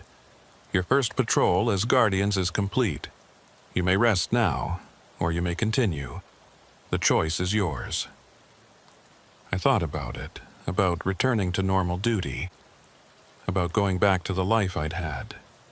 But that life felt distant now, like something from another world. This was where I belonged. This was my true calling. "I'll continue," I said. "As will I," Darian added. LaRoche smiled. "Then you are truly one of us now. Welcome to the Eternal Patrol. Welcome home." The formation dispersed, officers fading into the morning light. Some would return to the in-between, resting until night fell again. Others would remain active, invisible guardians watching over the city in daylight. Darian and I walked back into the quarter. We were still visible, still solid enough to be seen. But we knew we could fade if we wanted to, could slip into that space between worlds. On Royal Street, we encountered a patrol car, our old unit 47. 2 new officers inside, young and eager. They were just starting their shift. They drove past us without a glance, couldn't see us, or maybe they just saw 2 cops walking the beat and didn't think anything of it. We kept walking. Days passed, weeks. I don't know how long exactly. Time moves differently when you're part of the eternal patrol. Sometimes a night feels like minutes. Sometimes an hour stretches into infinity. We helped people, stopped crimes, appeared when needed, faded when our work was done. The perfect patrol officers, never sleeping, never resting, always on duty. And slowly, I realized this was better than anything I'd had before. No paperwork, no bureaucracy, no politics. Just the job in its purest form. Protecting and serving. One night, I saw Marchand. She was walking through the quarter not as a cop anymore, just a civilian. But she saw me. I could tell from the way her eyes focused on my position, even though I was mostly faded. I materialized in front of her. "Detective." She smiled. "Marcus, so you finally joined them?" "Yeah. Wasn't so bad, actually. Raymond's been watching over me. I see him sometimes, always there when I need him. He's a good cop, they all are. Will I, when my time comes, if you want to, if you choose to serve? The quarter takes care of its own, remember?" She nodded. "I remember." We talked for a while, 2 old colleagues catching up. Then I faded again, back to the patrol. The months turned to years, or maybe just days. Like I said, time is different now. I saw the city change. New buildings rising, old ones being restored. Hurricanes coming and going. The quarter enduring like it always does. And through it all, the eternal patrol marched on, protecting, serving, watching over our city. New officers joined the formation. Darian's grandfather appeared one night, proud to serve alongside his grandson. Others I'd known from the force, passing from life to this new duty. And sometimes, just sometimes, I caught glimpses of the living officers. The new generation walking the same streets we'd walked, facing the same dangers, learning the same lessons. They couldn't see us. Not yet, not until their time came, but we were there. Always there, watching their backs, stepping in when needed. The invisible thin blue line that never breaks. One night, I was walking down Chartres Street when I saw them. 2 young officers, fresh-faced and nervous, responding to a call about missing persons.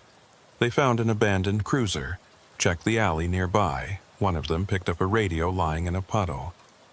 I smiled, the cycle beginning again. I watched them from the shadows as they experienced what Darian and I had experienced. The lost time, the disappearing cars, the formation revealing itself. And when they made it back, confused and shaken but alive, I knew they'd been marked. One day, they'd join us. But not yet. They had years of service ahead of them first. Years of protecting the quarter, of learning its secrets, of becoming part of its story, just like we had. I faded back into the in-between and continued my patrol. Down Royal Street, across Jackson Square, along the riverfront, the route I'd walked 1,000 times before, and would walk 1,000 times again. Because this is what we do. This is what we are, the Eternal Patrol, guardians of the quarter, protectors of the city, forever. And when night falls and the shadows grow long, when 311 comes around and the veil is thinnest, you might see us. A figure in a police uniform, standing on a corner that shouldn't have anyone there. Footsteps behind you on an empty street, matching your pace. A presence in the darkness, watching, protecting. Don't be afraid, it's just us, still on duty, still serving, still watching over our city, our quarter, our home, now and forever. The eternal patrol marches on, and we march with it.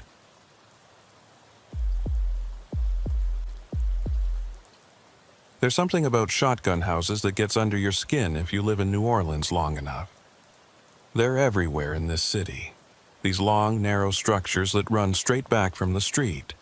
You can stand at the front door and see clear through to the back, like looking down a tunnel. They say you could fire a shotgun through the front and the pellets would fly straight out the back without hitting a wall. That's where the name comes from. I'm Elias Fontenot, been with NOPD for 9 years. I grew up in Treme, in one of these shotgun houses. My grandmother's place, built sometime in the 1890s. 3 rooms in a row, high ceilings, creaky floors. I knew every sound that house made, every groan of the wood, every rattle of the windows when the wind picked up. That's why I noticed when something was wrong with the house on North Rampart Street. It was early October, still warm, but the worst of the summer heat had broken. I was working day shift that week, partnered with Caleb Baptiste. Caleb was senior to me by 15 years, one of those cops who'd seen everything and wasn't impressed by much anymore. Solid, dependable, the kind of partner you want when things get complicated.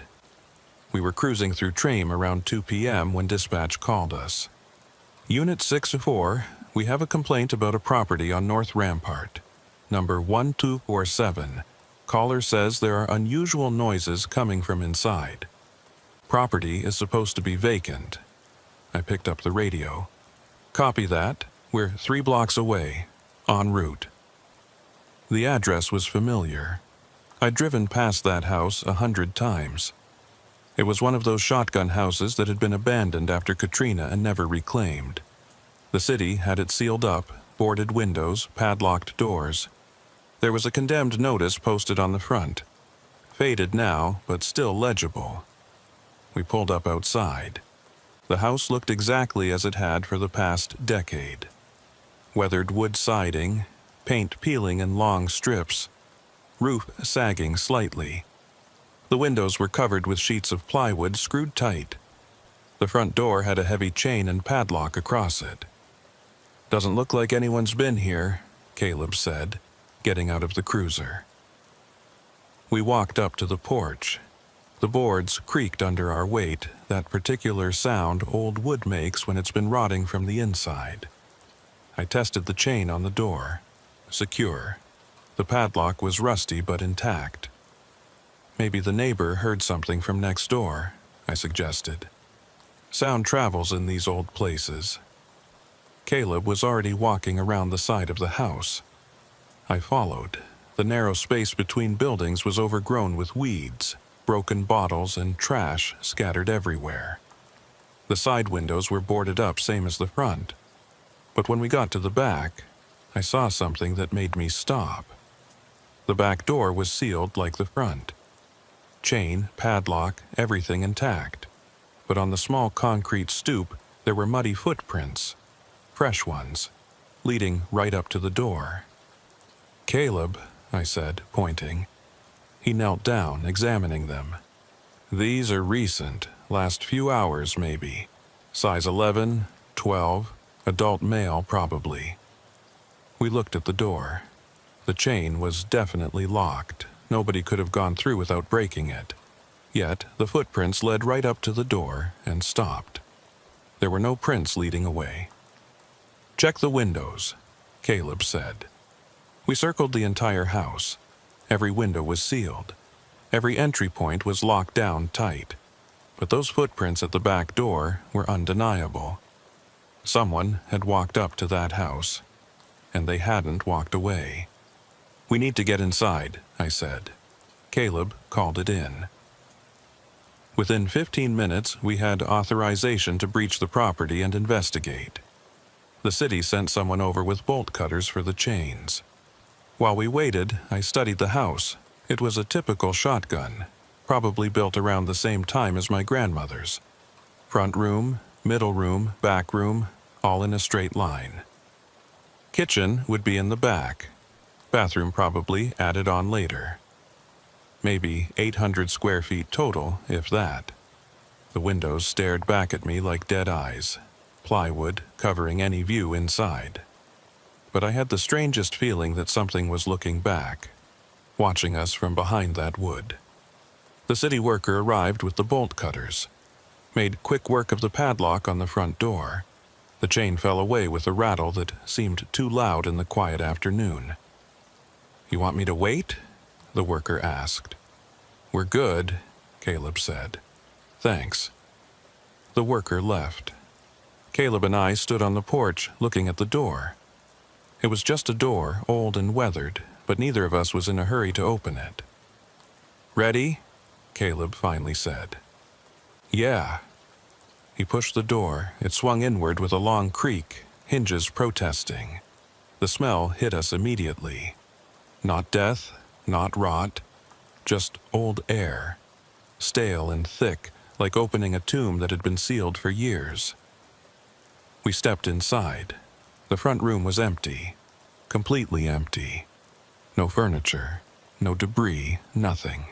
Just bare wood floors and walls with remnants of old wallpaper peeling off. The light coming through cracks in the boarded windows created thin bars of illumination across the floor. But the temperature was wrong. Outside, it was maybe 80 degrees, normal for October in New Orleans. Inside, it had to be 90 or higher. The air was thick and hot, pressing down on us like a weight. "No AC, no heat," Caleb said. "Where's this warmth coming from?" I didn't have an answer. We moved into the middle room, same as the front. Empty, hot, old. The shotgun layout meant we could see straight through to the back room from where we stood. Also empty. We checked everything. The floors for loose boards, the walls for hidden spaces, nothing. The house was completely vacant and had been for years. The dust on the floor was undisturbed except for our own footprints. "Nobody's been in here," Caleb said. "Not recently, anyway." "Then how do you explain the footprints outside?" He didn't have an answer for that. We went to the back door.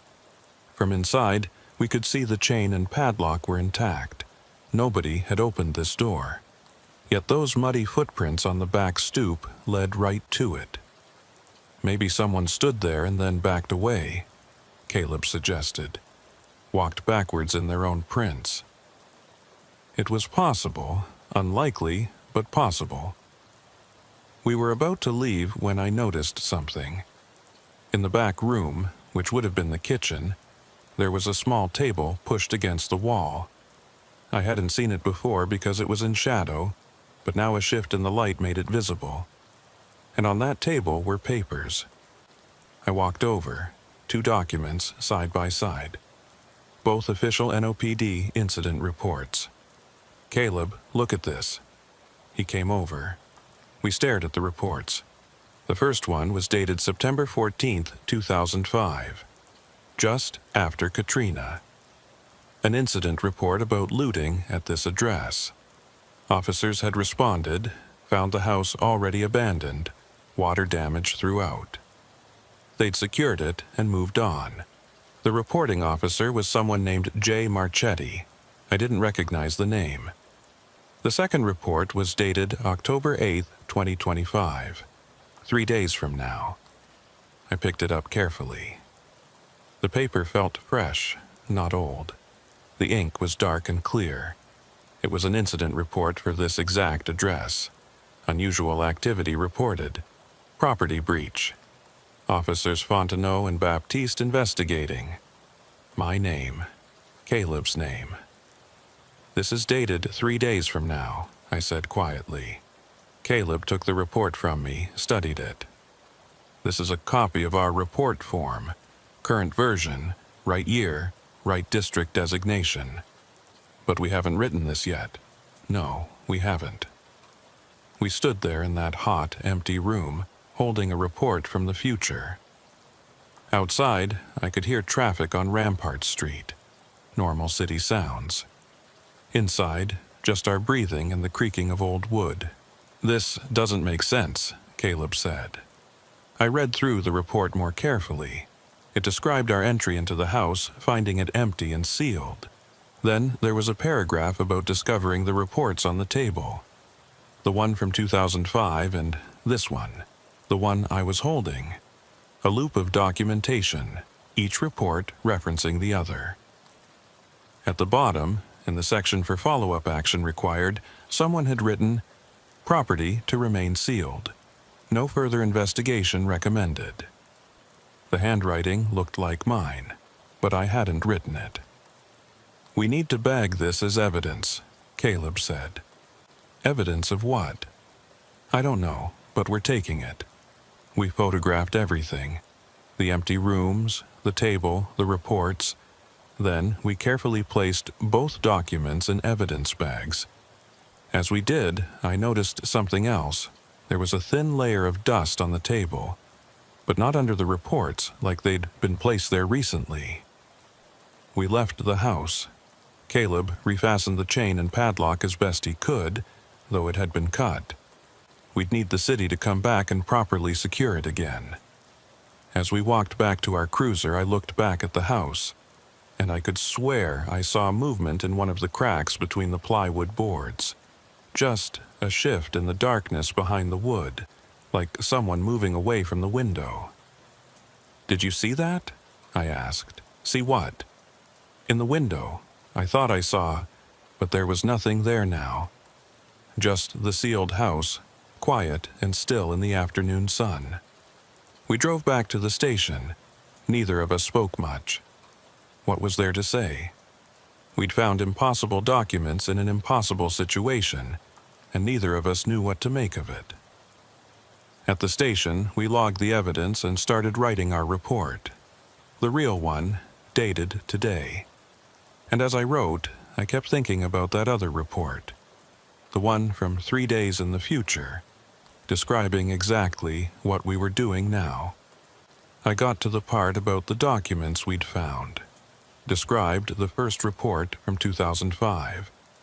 Then started describing the second one from 2025. My pen stopped. I couldn't write it. Couldn't document that we'd found a report from the future. It sounded insane. Caleb was having the same problem. "How do we write this up? Truthfully?" "You want to tell the department we found a time-traveling police report." He had a point. But lying in an official report was career suicide. We compromised. Wrote that we'd found 2 incident reports, one from 2005 and one recent, both regarding the property. Didn't mention the future date, just noted the reports as evidence and recommended the property remain sealed. It felt like cheating, like we were avoiding the real issue. But what else could we do? We filed the report and went back to our regular patrol. The rest of the shift was normal. Traffic stops, a shoplifting call, a domestic disturbance that turned out to be a loud TV. Regular police work. But I couldn't stop thinking about that house. About the footprints that led to a sealed door. About the heat inside when it should have been cool. About those reports on that dusty table. After shift, I went to the records department. Asked to see any old reports for 1247 North Rampart Street. The clerk pulled up the address in the system. "We've got a few things. Property damage reports from Katrina, couple of trespassing calls before it got sealed, not much. What about from 2005? September specifically. Officer J. Marchetti." She typed for a moment. "Here, looting investigation, September 14th, 2005. Want a copy?" "Please." She printed it out. I read it carefully. It was identical to the one we'd found in the house. Every word, every detail. The original report, filed 20 years ago. "Can you look up Officer Marchetti for me?" I asked. "First initial J?" More typing. Joseph Marchetti joined the force in '98, worked through Katrina, died in 2006. How? Doesn't say, just shows him as deceased, December 2006. I thanked her and left, sat in my car in the parking lot thinking. An officer who'd been in that house in 2005 had died a year later. We'd found his report in the house, along with one that shouldn't exist yet. And now we'd been in that house too. I should have gone home, should have put it out of my mind. But instead, I drove back to North Rampart Street. It was evening now, the sun setting. Long shadows stretched across the street. The shotgun house sat quiet among its neighbors. Most of the other houses on the block were occupied, lights on, signs of life. But 1247 was dark and silent. I parked across the street and watched. I don't know what I was looking for. Some sign, some explanation. 20 minutes passed. The street got darker as the sun disappeared. Streetlights flickered on. Then I saw it. A light in the house. Not bright, just a faint glow. Coming from the front room, visible through a crack in the boarded window. I got out of my car, crossed the street. The light was definitely there, flickering slightly like candlelight. The front door was still chained. I checked the sides, the back. Everything sealed, but that light was real. I called Caleb. "You need to see this." "See what?" "The house on Rampart. There's a light inside." "That's impossible. We sealed it ourselves." "I'm looking at it right now. Can you come?" 20 minutes later, Caleb pulled up. Together, we stood on the sidewalk looking at that faint glow behind the plywood. "Could be reflection," Caleb said. "Headlights, streetlights." But it wasn't. The glow was steady, coming from inside the house. And as we watched, it moved. From the front room to the middle room, then to the back. "Someone's in there," I said. We approached the door. The chain was intact. We went around back. Same thing. Everything locked up tight. The light moved back to the front room. We could see it clearly now through the crack in the boards. It was definitely coming from inside. Caleb called it in. More officers arrived. We breached the property again, cutting the chain. This time, when we opened the door, the smell was different. Not just stale air. Something else. Like ozone after a lightning strike. The front room was empty. No light, no candle, nothing that could have caused that glow we'd seen. We checked every room. All empty, all dark. But the temperature was even higher than before. Had to be pushing 100 degrees inside.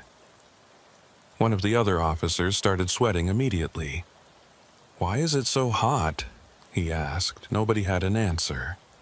We searched the house top to bottom. Nothing. No sign anyone had been inside.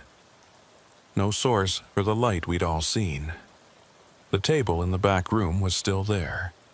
But the reports we'd bagged as evidence were gone. Of course they were. We'd taken them. But lying on the table in exactly the same positions were 2 new copies of the same reports. "This isn't possible," Caleb said. But it was happening. We photographed them, bagged them again, and when we left and sealed the house once more, I knew we'd be back. This wasn't over. 3 days. That's what the report from the future had said. October 8th, 3 days from now. I wondered what would happen when we reached that date. Would we write the report we'd already found? Would the loop close? Or would something else happen? Something worse. I drove home that night and couldn't sleep. Kept thinking about that light moving through the empty rooms. About the heat that shouldn't be there. About those footprints leading to a sealed door. And about Officer Marchetti, who'd gone into that house in 2005 and died a year later. We'd been in that house twice now. How much time did that buy us? The next day, I did more research. Looked into the history of 1247 North Rampart Street. Property records, old news articles, anything I could find. The house was built in 1894, had gone through various owners over the decades. Nothing remarkable until the 1970s, when a family named Doucet lived there. Father, mother, 2 kids. In December 1977, the father, Marcel Doucet, disappeared. Just vanished one night. Police investigated, found no sign of foul play. The family moved out a few months later. Then in 1983, a single woman bought the house, lived there alone for 5 years. In 1988, she also disappeared. Car found parked outside, purse and keys inside the house, no sign of the owner. Case never solved. After that, the house changed hands a few times. Nobody stayed long. Always moved out after a few months, sometimes weeks. Then Katrina hit, flooding the area. The house was damaged, condemned, sealed up, and since then, nothing. Just an abandoned shotgun house slowly rotting away. Except it wasn't quite abandoned. Something was still there. Something that left footprints and created light and heat in empty rooms. I showed my research to Caleb. We sat in the break room at the station, going through the old reports and articles. 2 disappearances, he said. Both people who lived in that house. And now Marchetti. He went in there and died a year later. You think the house is connected? I don't know. But there's a pattern. People go in, people disappear or die. We went in. Yeah, we did. We sat there in silence. Outside, the station was busy with the usual activity. Inside that break room, we were contemplating something we couldn't quite name. Maybe we're overthinking this, Caleb finally said. Maybe it's all coincidence. Old house, weird circumstances, our minds making connections that aren't there. Maybe. But neither of us believed that. That night, I drove past the house again. Couldn't help myself. It was like it was calling me. The street was quiet. Most houses had their lights on, families inside having dinner or watching TV. Normal life. And then there was 1247. Dark and sealed. But as I watched, I saw it again. That faint glow, moving through the rooms. This time I didn't call anyone, just watched. The light moved from back to front, then stopped in the middle room. Stayed there, steady and unchanging. Then I saw something that made my heart stop. A shadow passed in front of the light. A human silhouette, visible for just a moment through the crack in the boards. Someone was in there. Someone was actually in that sealed house. I got out of my car, hand on my weapon, approached the front door. The chain was intact. Went around back. Also sealed, but I could see the light clearly from the backyard, and shadows moving inside. More than one person now, moving through the rooms. I called it in. 3rd time in 3 days we were responding to this address. Dispatch was starting to ask questions. More units arrived. We cut the chain again and went inside. Empty. No lights, no people, no shadows. Just that oppressive heat and the smell of ozone. The sergeant who'd responded looked at me and Caleb like we were losing it. "You two need some time off?" he asked. "We saw lights," I insisted. "Multiple witnesses saw them." "In a sealed house with no power." "Right." He had us document everything and leave. The house was sealed again. We were told to stop responding to calls about it unless there was clear evidence of a break-in. As we drove away, I looked back one more time. The light was back, moving through the rooms like it had never stopped, but this time nobody else seemed to see it. October 8th arrived, the date from the report we'd found. I woke up that morning with a sense of dread I couldn't shake. Caleb and I were both scheduled for day shift. We'd agreed the night before that we wouldn't go near North Rampart Street. Let someone else handle any calls for that address. But of course, the city had other plans. We were 2 hours into our shift when dispatch called. Unit 6-4, we have another complaint about 1247 North Rampart. Caller says they saw someone breaking in. Caleb and I looked at each other. Dispatch, can you assign another unit? Caleb asked. We've responded to this address multiple times in the past few days. Negative 6-4. You're closest and you know the location. Please respond. We had no choice. When we arrived, there was a woman waiting on the sidewalk. Late 60s, lived in the house next door. She was the one who'd called. I saw him, she said before we even got out of the car. Saw him clear as day. A man going in the back door. The back door is chained shut, ma'am, I said. I know what I saw. He walked right up to that door and went inside. We went around back. The chain was intact, the padlock unbroken. But there on the concrete stoop were fresh muddy footprints, same as before, leading right up to the door and stopping. Ma'am, what did this man look like? Caleb asked. White guy, maybe 40, 50, wearing old clothes, work shirt and pants. Walked funny, like he was limping. What time did you see this? Maybe 20 minutes ago. I called right away. We thanked her, and she went back to her house, though she kept watching from her window. We're going back in, I said. Yeah. We called for authorization and the city worker with bolt cutters. While we waited, I studied those footprints. They were real. Fresh mud, clear tread pattern. Someone had definitely walked up to this door, but they hadn't walked away, and they couldn't have gone through a chained door. Unless they could. The city worker arrived, cut the chain. We opened the door and went inside. The heat hit us immediately. Even worse than before, had to be over 100 degrees. The air was so thick it was hard to breathe. We cleared the house room by room, all empty. No signs of any intrusion. In the back room, the table was still there, and on it, 2 reports. I picked them up with gloved hands. The first was the one from 2005. Marchetti's report about the looting investigation. The second was dated today, October 8th, 2025. And it was identical to what we were doing right now. The report described us responding to a break-in call, finding footprints, entering the house, finding these very reports. At the bottom, in the follow-up section, there was that same note, property to remain sealed. No further investigation recommended. But this time there was something else. A second paragraph, written in different handwriting. Caleb's handwriting. Officer Fontenot entered the property alone at approximately 1600 hours. Did not return. Search initiated.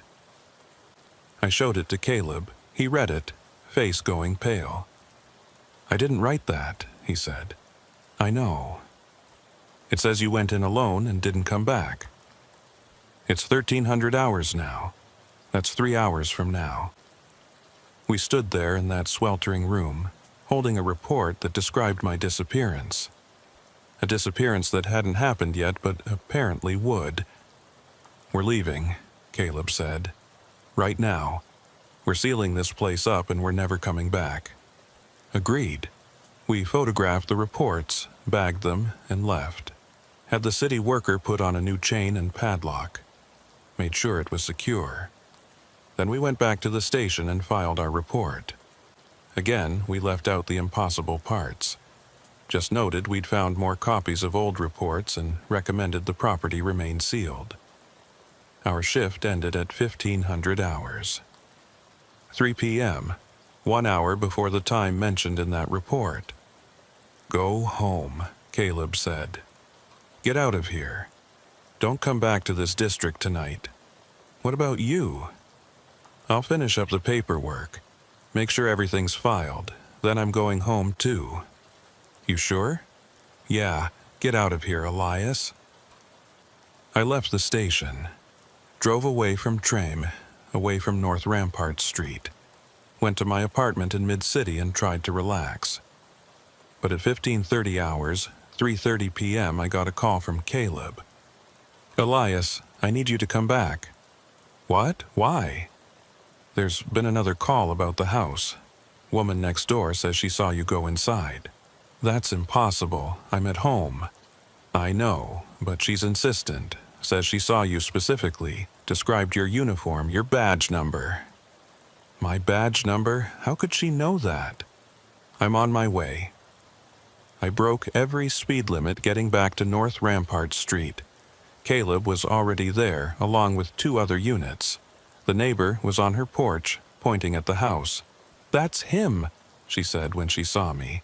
"That's the officer I saw go inside." "Ma'am, I haven't been here," I said. "I've been off duty." "I saw you 30 minutes ago.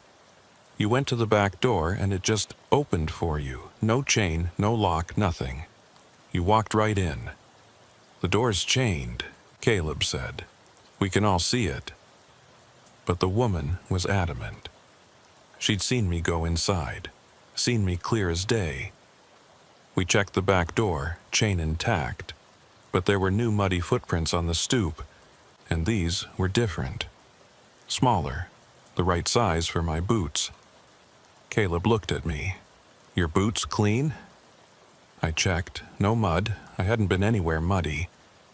"This doesn't make sense," I said. "None of it makes sense, but we need to check inside. If there's any chance someone's in there." We got authorization. Cut the chain again. 4th time in less than a week. The house was waiting for us. That same oppressive heat. That ozone smell. The empty rooms. We cleared it together this time. Stayed within sight of each other, no splitting up. But there was nobody inside. Just us, and that heat and the creaking of old wood.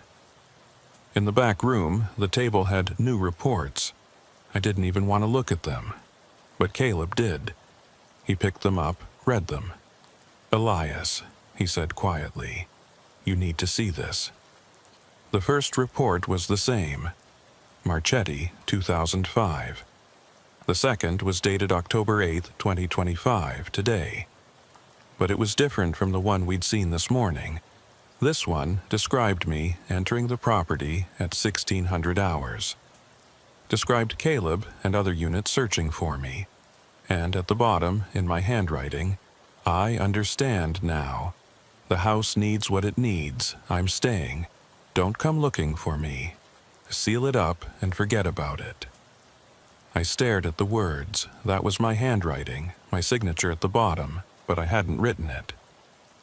"It's 15:45, Caleb said, checking his watch. 15 minutes. Until what? Until whatever's supposed to happen." We left the house. Stood in the backyard, watching the back door. The other officers had cleared out, called to other incidents. It was just us now. The minutes ticked by. 15:50. 15:55. At 15:59, I felt it, a pull. Like something was tugging at me, trying to draw me toward the house. "You feel that?" I asked Caleb. "No, what?" Like the house is calling." He grabbed my arm. "Fight it. Whatever it is, don't listen." But the pull was getting stronger. I could hear something now. Voices, faint and distant. Coming from inside the house, they were calling my name. "Elias, Elias, we're waiting. Come inside, come home." "Do you hear that?" I asked. "Hear what? Elias, there's nothing." But there was. The voices were getting louder, more insistent. And that pull was overwhelming. Like gravity had shifted, like the house was the center of everything and I was falling toward it. My watch beeped. 1600 hours, 4 p.m. The back door swung open. By itself. The chain was still there, still locked. But the door opened anyway, swinging inward to reveal the dark interior. The voices were clear now, multiple voices, overlapping. "Come in, come home, we've been waiting so long, come home, Elias." I took a step toward the door. Caleb tackled me. We went down hard on the concrete, his weight pinning me. "No, Elias, snap out of it." The pull broke. The voices stopped. The door slammed shut with a bang that echoed down the block. I lay there on the ground, breathing hard. What the hell was that? I don't know, but we're leaving now. He hauled me to my feet and practically dragged me to his cruiser, shoved me in the passenger seat. We drove away, and I didn't look back, but I could feel it. The house, watching us leave. Disappointed. Hungry. We went back to the station.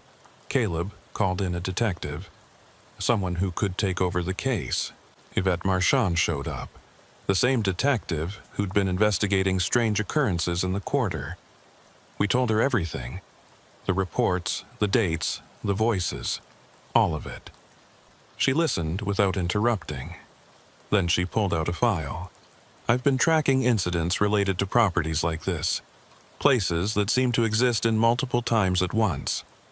1247 North Rampart is one of 6 addresses in the city with similar patterns. What's causing it?" I asked. "I don't know, but I have a theory. The city's been here a long time. Built on swampland, survived disasters, accumulated history. Some places, the weight of all that time, it creates weak points. Places where past and present overlap. Like that house. Exactly. And sometimes those places want to keep things, preserve them, add to their collection of moments that refuse to end. The people who disappeared," Caleb said. "The ones who lived there. Still there, in a sense, trapped in their own timelines, living the same moments over and over. And the house wants more. It's always hungry for more. It wanted me, yes, and it almost got you." If Caleb hadn't been there, she didn't finish. Didn't need to. "What do we do?" I asked. "We can't just leave it there. What if it takes someone else? It's already sealed. We add more warnings, more security, and we wait. For what? For it to quiet down again. These places go through cycles, active periods and dormant periods. Right now, 1247 is active. But it'll fade eventually, go quiet for another decade or two. And then it'll wake up again. Call to someone else, and we'll deal with it then." It wasn't a satisfying answer, but it was the only one we had. The house was sealed again, this time with extra chains, posted notices, police tape. We made sure every entry point was secured. For a week, nothing happened. No lights, no footprints, no calls from neighbors. Then, 8 days after I'd almost been taken, I drove past the house late at night. Just checking, making sure it was still secure. And I saw it. A light in the window, moving through the rooms, front to middle to back. I didn't call it in, just watched.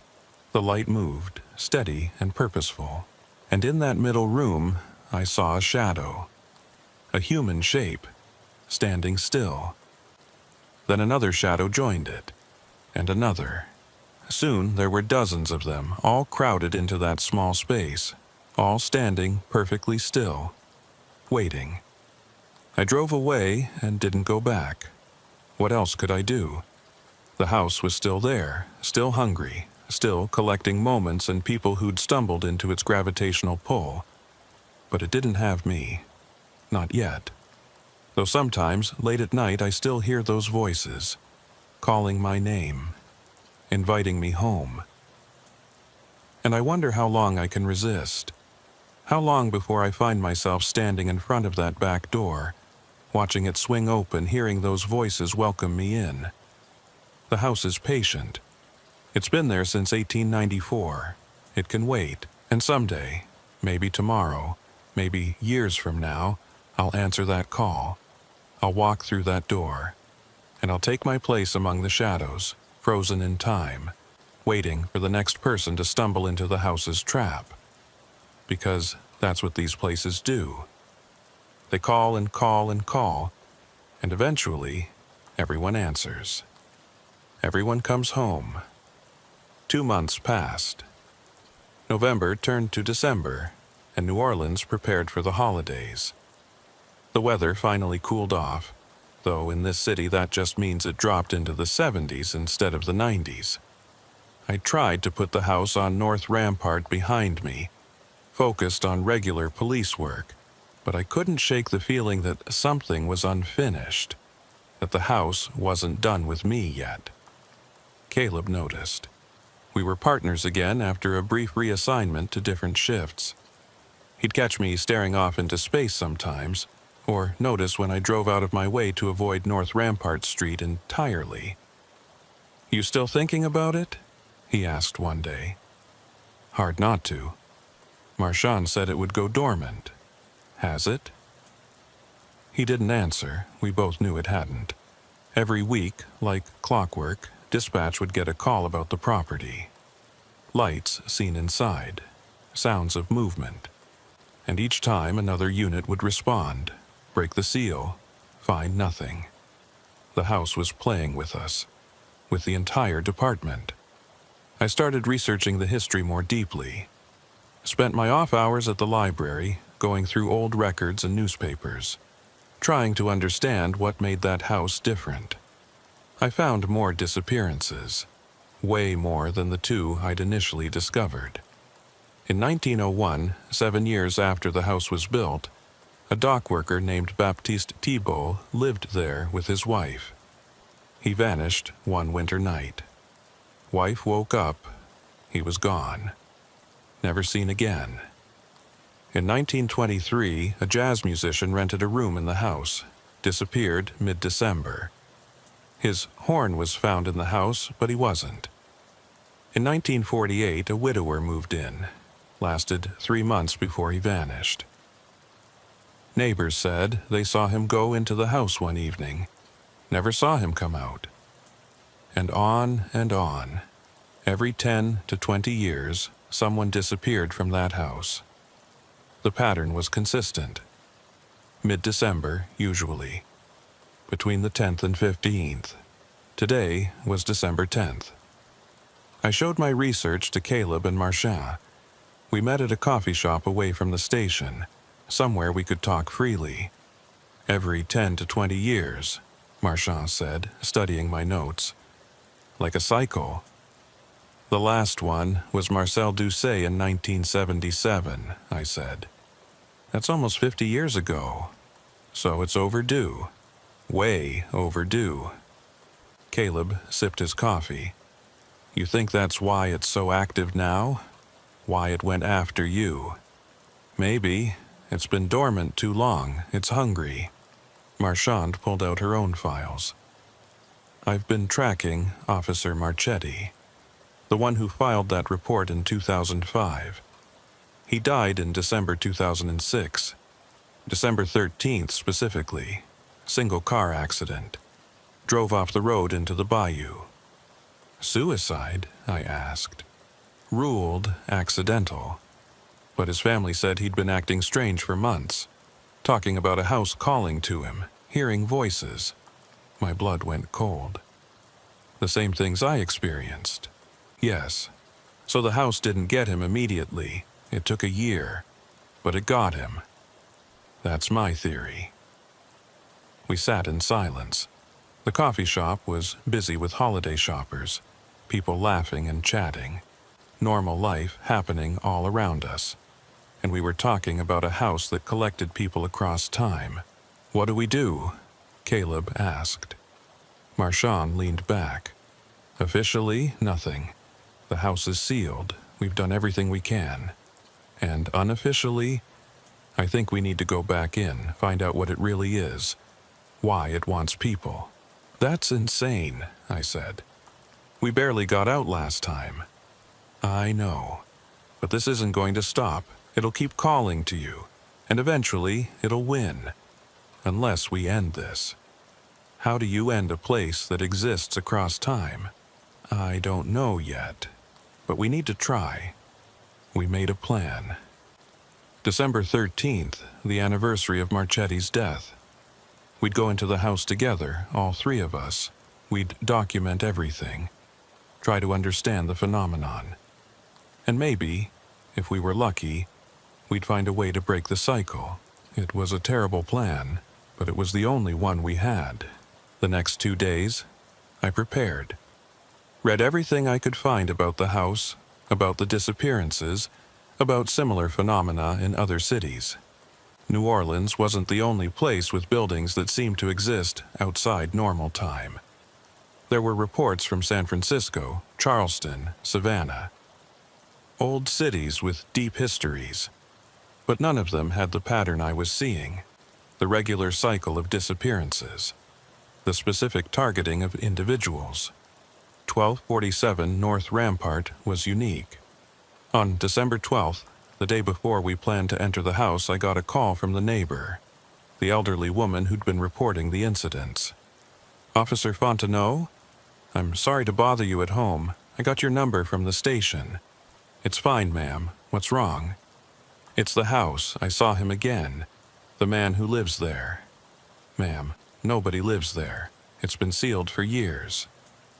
"I know what the signs say, but I saw him tonight. In the window. An old man. Must be 70, 80. He was looking right at me." "Which window?" "The middle room. The one facing my house. He stood there for maybe 5 minutes, just staring. Then he stepped back and disappeared." "What time was this?" "About an hour ago, around 8 p.m. I thanked her and hung up. Then I called Caleb and Marchand. "We need to go tonight. It's getting more active." We met at North Rampart at 10 p.m. The street was quiet, most people inside for the night. The house sat dark and silent, but I could feel it watching us. We had the authorization paperwork ready, cut the chain ourselves this time. No need to wait for the city worker. The door swung open and we entered. Flashlights cutting through the darkness. The heat hit us immediately. Even worse than before. The thermometer Marchand brought registered 108 degrees. "How is this possible?" Caleb muttered. "It's not," Marchand said. "At least, not according to physics as we understand it." We moved through the front room, our lights catching details I hadn't noticed before. The wallpaper wasn't just peeling randomly. There were patterns in how it hung. Symbols, almost. Circles and lines that might have been decorative once, but now looked deliberate. Intentional. In the middle room, we found something new. Furniture. A table and chairs, arranged as if for a meal. But they were rotted, ancient, wood crumbling with age. "These weren't here before," Caleb said. "Yes, they were," I said. "We just couldn't see them." Marchand took photos. "The house is showing us more, letting us see what it really is." We moved to the back room. The small table was there, but now it had more than just reports on it. There were objects, personal items, a pocket watch, its crystal cracked, a pair of glasses, a child's toy soldier, a woman's hairbrush. "These are from the people who disappeared," I said, picking up the pocket watch. The inscription inside read, "To Baptiste with love, 1900. Baptiste Thibault. The dock worker who'd vanished in 1901. The other items were similar, belongings from different eras, all carefully arranged on that table like a shrine.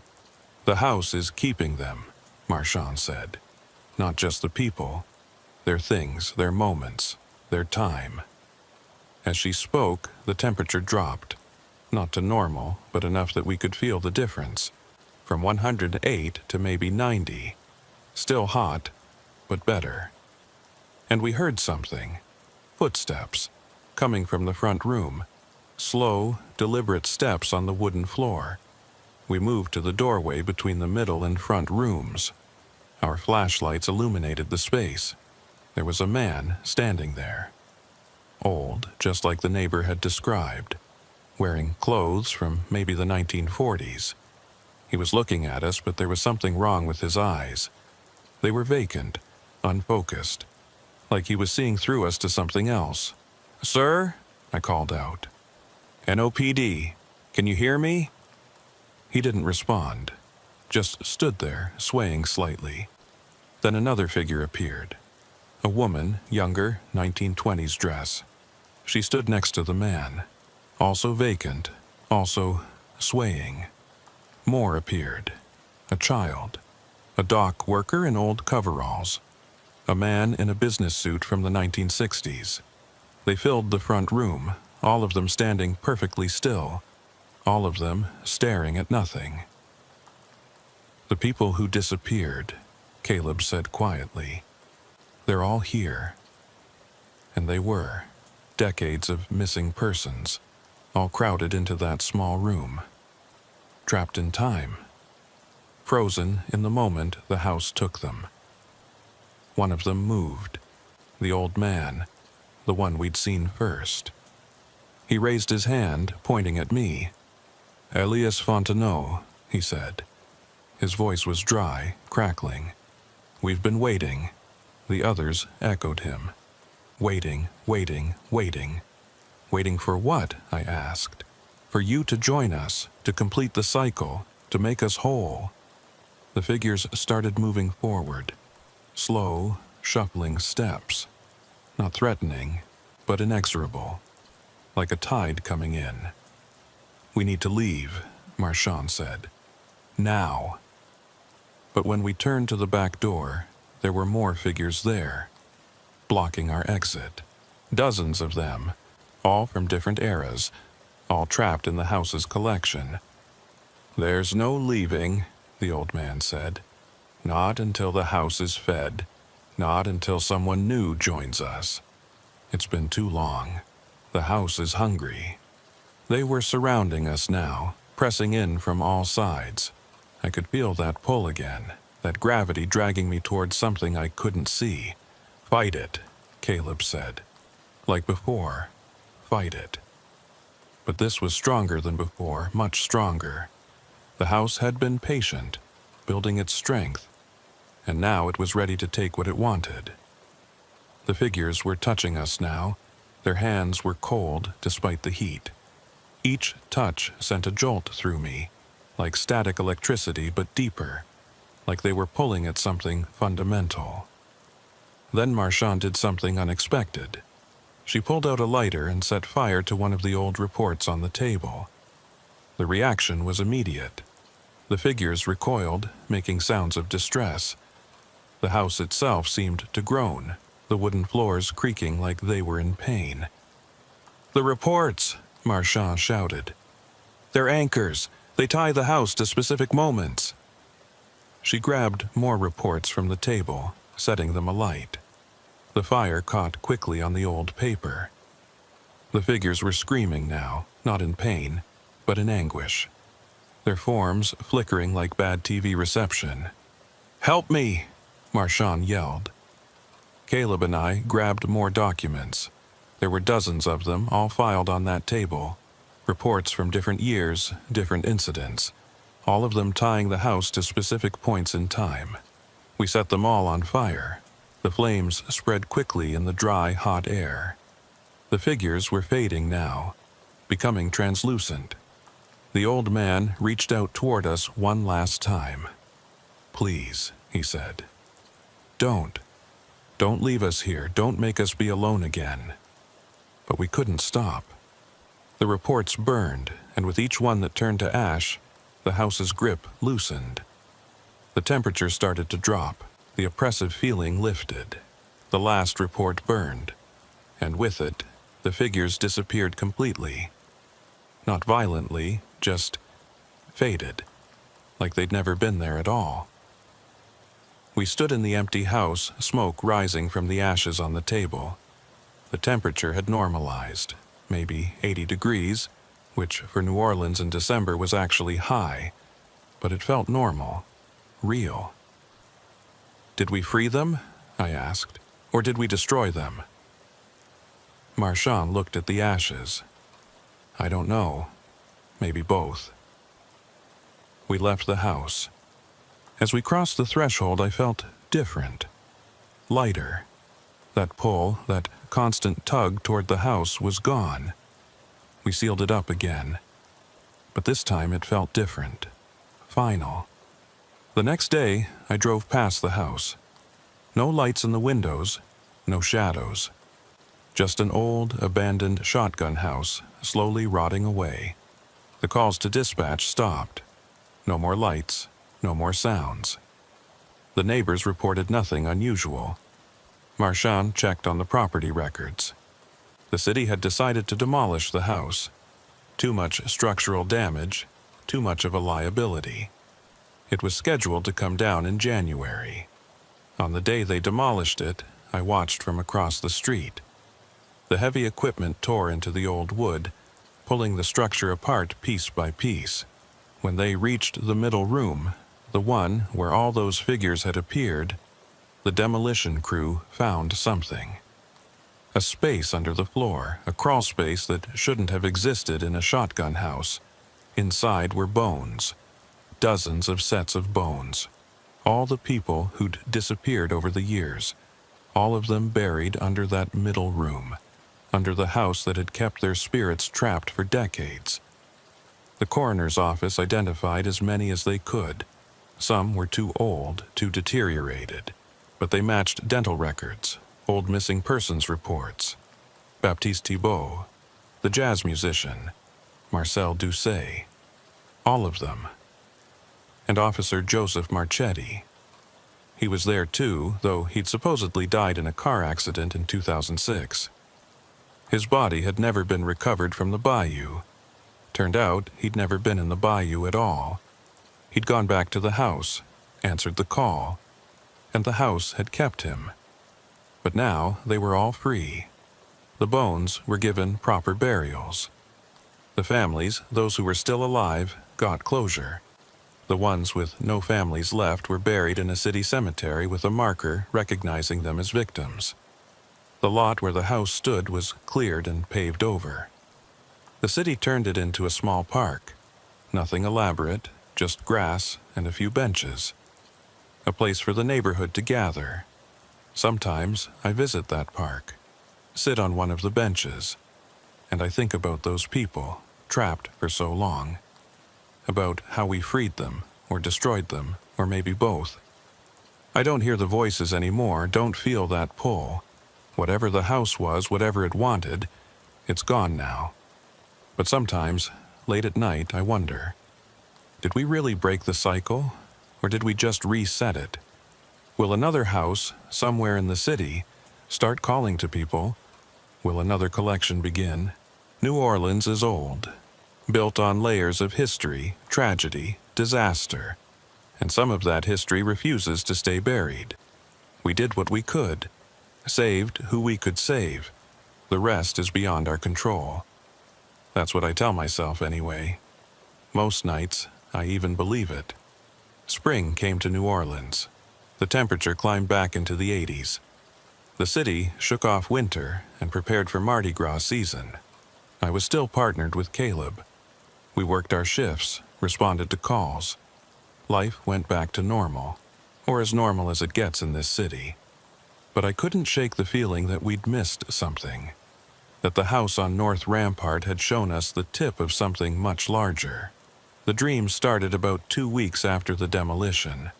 Not every night, but often enough to worry me. I'd find myself walking through that house again. Except it was fully furnished. People living there, going about their lives. Different people in each room, from different eras. They'd look at me as I passed through. Their eyes following me, but never speaking. In the dreams, I could see through the walls to the crawl space beneath. Could see all those bones arranged in careful patterns. Circles within circles. Like someone had placed them deliberately, creating some kind of diagram. I mentioned it to Caleb during a late-night patrol. We were cruising through the Garden District, quiet streets lined with mansions. You think the bones were arranged that way on purpose? He asked. In the dreams they are. But when the coroner pulled them out, he didn't mention any pattern. Dreams aren't evidence. I know. But what if they're memory? What if I saw something that day and my subconscious is trying to tell me? Caleb was quiet for a moment. You think someone was practicing something?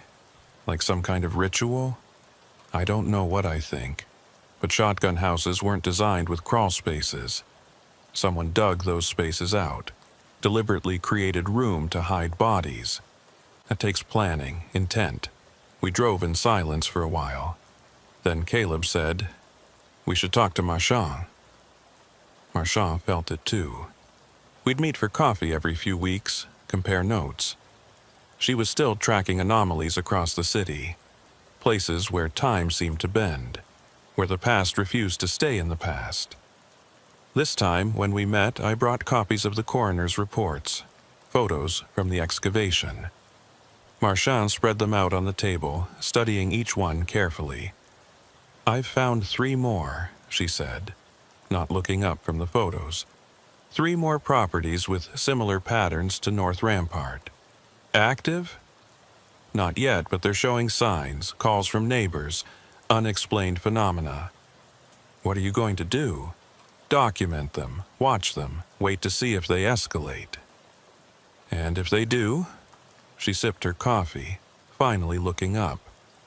Then we do what we did before. Go in, break the connection. Free whoever's trapped. If we can. If we can. She tapped one of the photos. You see this? The way the remains were positioned. The coroner noted it, but didn't think much of it. But look. I looked. The photo showed the crawl space before the bones were removed. And now that she pointed it out, I could see it. They weren't just buried haphazardly. There was a pattern. Bodies arranged in a rough circle, skulls facing inward. Someone did this deliberately, Marchand said. Created a configuration. And I think that's what trapped them. Not just death, but the way they were buried, the pattern. You're saying someone was trying to create these time loops? On purpose? Maybe not loops, maybe more like anchors. Ways to tie spirits to specific locations. Keep them from moving on. Why would anyone do that? She pulled out another folder. This one contained old newspaper clippings, photocopies of handwritten journals. I've been researching. Found references to similar practices in Haitian Vodou, in old Creole folk magic. The idea of binding spirits to places, using them as guardians or as sources of power. That's insane. Is it? We've seen what we've seen. Houses that exist across time. Spirits that can affect the physical world. If you believed in that kind of thing, believed you could harness it, why wouldn't you try? Caleb leaned forward. So you think there's someone out there deliberately creating these situations? Killing people and burying them in patterns to create haunted houses? Not anymore. These are old. Decades old. Some of them over a century. But yes, I think someone did this. Maybe multiple people over the years, creating these anchors across the city. For what purpose? That's what I'm trying to figure out. We talked about Officer Marchetti, about how he'd been compelled to return to the house even a year after his first encounter, about how it had ultimately claimed him. Do you think about it? She asked. About how close you came. Every day. Any lingering effects, dreams, compulsions? I hesitated. The dreams were effects, weren't they? But I'd been downplaying them, even to myself. Dreams, I admitted. I see the house, see the patterns in the bones. It's like my mind is trying to work out what we saw. She nodded, making notes. That's normal. Trauma response. You witnessed something that shouldn't exist according to your understanding of reality. Your brain is trying to process it. Is that all it is? Probably, but keep monitoring it. If the dreams intensify or if you start experiencing anything else, tell me immediately. What about you? Any effects? She was quiet for a moment, and I saw something flicker across her face. Fear, maybe, or recognition. I hear things sometimes, she finally said. Voices. They're not calling to me exactly, more like echoes. Conversations from other times overlapping with now. Since when? Since we went into the house, since we burned those reports. Yvette, you should have said something. What would you have done? It's not dangerous, just disorienting. I'll walk down a street and hear people talking in French. Old French, Creole French from 100 years ago. Or I'll pass a building and hear music that nobody else can hear. That sounds dangerous. Maybe. But it's also useful. I can sense these places now, the ones that exist out of time. I can feel them before they become active. Like a warning system. Exactly. I'll be driving through a neighborhood and suddenly I'll feel it. A pull, a resonance. And 9 times out of 10, when I investigate, I find one of these properties, a place where the boundaries are thin. Have you told anyone else about this? Just you and Caleb. And I'd like to keep it that way. The department already thinks I'm obsessed with cold cases. If they knew I was hearing voices and sensing ghosts, they'd put me on administrative leave. Caleb finished his coffee. So what's the plan? We wait for these 3 properties to escalate, then do the same thing we did before. That's the reactive approach, Marchand said. But I'm thinking we should be proactive. Get ahead of it. How? By mapping the pattern. All of these properties, they're scattered across the city, but I think there's a design. If we can figure out what that design is, maybe we can predict where the next one will appear. Or, better yet, understand the purpose behind all of this. She pulled out a city map, marked with red dots. Each dot represented a property where we'd found anomalies. North Rampart, the house in Bywater, the 2 others she'd investigated. Look at the distribution, she said. They're not random. They form a rough arc around the French Quarter, and if you extend the pattern, she drew lines between the dots, then continued the arc. It curved around the old city, following the original settlement boundaries. You think there are more? I asked. I know there are. I've already started getting reports from these areas. She tapped the map where her projected arc continued. Tremé, Faubourg Marigny, the Bywater. All of them showing early signs. How many are we talking about? If the pattern holds, maybe a dozen total, maybe more. The scope of it was staggering. Not just 1 or 2 haunted houses, but a network of them. All connected, all serving some purpose we didn't understand yet. We need help, Caleb said. This is too big for the 3 of us. Who would believe us? Marchand asked. We go to the department with this, they'll think we've lost our minds. We need proof, hard evidence, something undeniable. The bodies are evidence. Bodies prove murder, not hauntings. We need to catch the phenomena in action, document it in a way that can't be disputed. We finished our coffee and went our separate ways, but I thought about what she'd said, about hearing echoes, about sensing the anomalies, about the pattern that might connect all of these places. That night I couldn't sleep, kept thinking about the map, about those red dots forming an arc around the old city. What were they protecting? Or containing? Around 2 a.m., I gave up on sleep and drove through the city. No destination in mind, just driving. Let my instincts guide me. I found myself in Tremé, not far from where North Rampart had been. The streets were quiet, a few cars passing. Most houses dark. Then I felt it. What Marchand had described. A pull, subtle but definite. Like the air itself was tugging at me, drawing me towards something. I followed the feeling, turned down one street, then another. The pull got stronger. It led me to a shotgun house on St. Philip Street. Narrow, old, painted a faded blue. Lights off, but I could see someone had been maintaining it. The yard was neat, the porch swept clean. I parked across the street and watched. The pull was strong here. Not like North Rampart had been, not that overwhelming gravity, but something similar, a resonance. My phone rang. Marchand. "Where are you?" she asked. "St. Philip Street, in Tremé. How did you know?" I felt it too, the pull. I'm 10 minutes away. You can feel it from that far. It's getting stronger. The sensitivity, I mean. The more of these places I encounter, the more attuned I become. She arrived in an unmarked car. We sat together, watching the house. "I've driven past this place a dozen times," she said.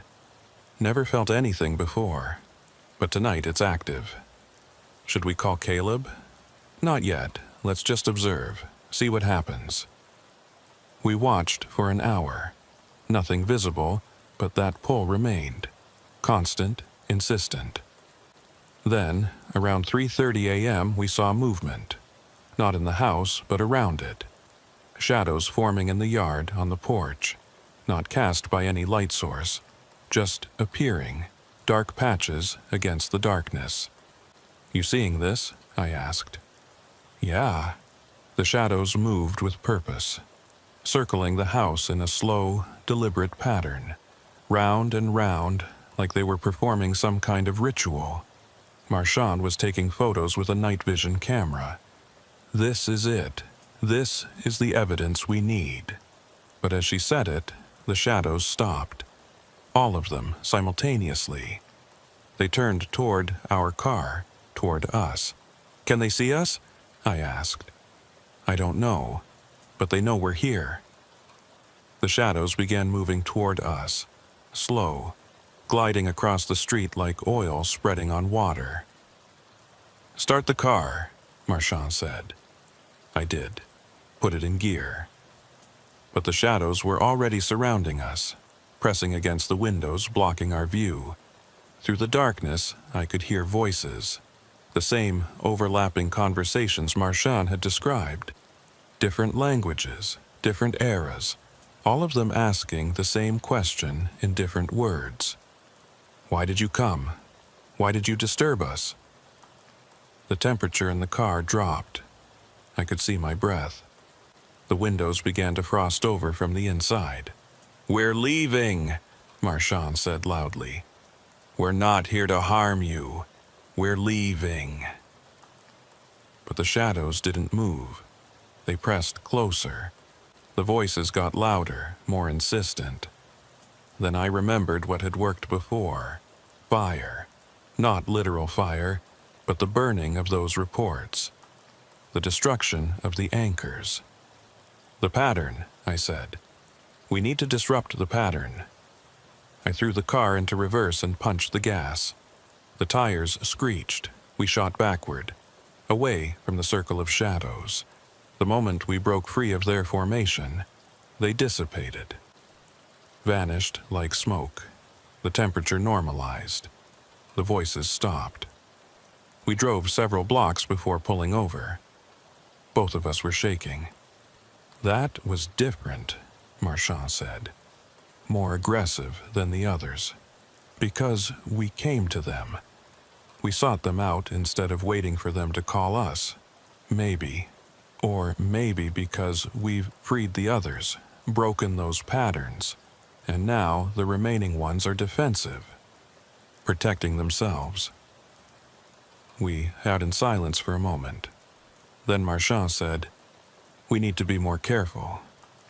This isn't just about freeing trapped spirits anymore. There's something intelligent behind this, something that doesn't want us interfering." "You think the spirits themselves?" "I think whatever created this network, whatever buried those bodies in those patterns, some part of them, or their intent, is still active, still working to maintain the anchors. So, we're not just fighting ghosts. we're fighting whoever created all of this. Yes, even if they're long dead themselves. The next day, we met again, this time with Caleb in Marchand's office at the station. She'd printed out all her research, spread it across her desk. "I think I know what we're dealing with," she said. "I've been cross-referencing historical records, old police reports, everything I can find. And there's a pattern within the pattern." She pulled out a timeline, in 1894 to 1923. Over that 30-year period, there were a series of murders across the city, all unsolved. All victims found in or near shotgun houses. And in every case, the bodies showed signs of ritualistic placement. "How many victims?" Caleb asked. "At least 20, possibly more. The records from that era are incomplete. But what's interesting is when the murders stopped." "When?" 1923, the last confirmed case. After that, nothing. No more ritualistic murders, no more bodies found in crawl spaces. It's like whoever was doing this just stopped. "Or died," I suggested. "Or was stopped," Marchand countered. "I found a reference in an old newspaper. A fire in the French Quarter in December 1923 killed several people. One of them was a woman named Célestine Devereaux. She was known in certain circles as a practitioner of the old ways. Voodoo, folk magic, that sort of thing. You think she was the one creating the anchors?" "I think she was part of it. Maybe the leader. The fire destroyed her home and everything in it. After she died, the murders stopped." Caleb studied the timeline. "But the anchors remained, the patterns she created. They kept working even after she was gone." "Exactly. Like a machine that keeps running even after its creator dies. And we've been dismantling that machine, one anchor at a time." "And something doesn't like that," I said. "What we saw last night, those shadows attacking us. That was defensive, protective." Marchand nodded. "The system is trying to preserve itself, and it's going to fight back harder as we take apart more of it." We sat with that for a moment. The scope of what we were facing was becoming clear. This wasn't just about freeing a few trapped spirits. We were dismantling a century-old network of dark magic, created by someone who knew exactly what they were doing. "So, what do we do?" Caleb asked. "We continue," Marchand said. "But smarter. We don't go to the sites until we're ready. We research each one thoroughly. We bring the right equipment, and we don't go alone." "Equipment?" She opened a drawer and pulled out several objects. Salt, iron nails, old religious medals, things that looked like they belonged in a horror movie, not a police investigation. "If we're fighting magic," she said, "we need to fight with magic, or at least with the traditional protections against it." Over the next week, we prepared. Marchand researched each of the remaining sites, found out who owned them, who'd lived there, what history they held. Caleb and I gathered supplies, learned about the old protections and wards. It felt ridiculous. We were cops, not ghost hunters. But we'd seen what we'd seen, and if salt and iron nails gave us even a small edge, we'd use them. "Elias, you need to get down here." "Where?" "Bywater. We've got a situation." 20 minutes later, I pulled up to an address on Chartres Street, down near the Industrial Canal. It was another shotgun house, this one still occupied. Lights on, people home. Caleb met me on the sidewalk. Family called it in. Said their house is making sounds. Footsteps in the empty rooms, voices, and the temperature's all wrong. Wrong how? Hot, way too hot. They've got AC running full blast, but it's still over 90 degrees inside. My stomach dropped. "This is one of Marchand's properties, isn't it? One of the 3 she's tracking." "Yeah, she's on her way." We went inside. The family who lived there, the Landrys, were huddled in the front room. Parents, 2 kids. They looked terrified. "It started 3 days ago," Mr. Landry said. "Just little things at first. Objects moving, doors opening by themselves. We thought maybe we had mice. Then last night," Mrs. Landry continued, "we heard voices coming from the back bedroom. We don't use that room. It's just storage, but we could hear people talking in there." "What were they saying?" I asked. "We couldn't make it out. It was like listening to a conversation through a wall. Muffled, but definitely voices, more than one." Caleb and I exchanged a look. This was too familiar. Marchand arrived. She brought equipment this time. Thermal cameras, audio recorders, instruments I didn't recognize. "I'm going to set these up," she said. "Document whatever's happening. Then we figure out how to stop it." We placed the family in a hotel for the night. They left willingly, not wanting to stay in the house another minute. Once they were gone, we set up the equipment, cameras in every room, audio recorders, temperature sensors.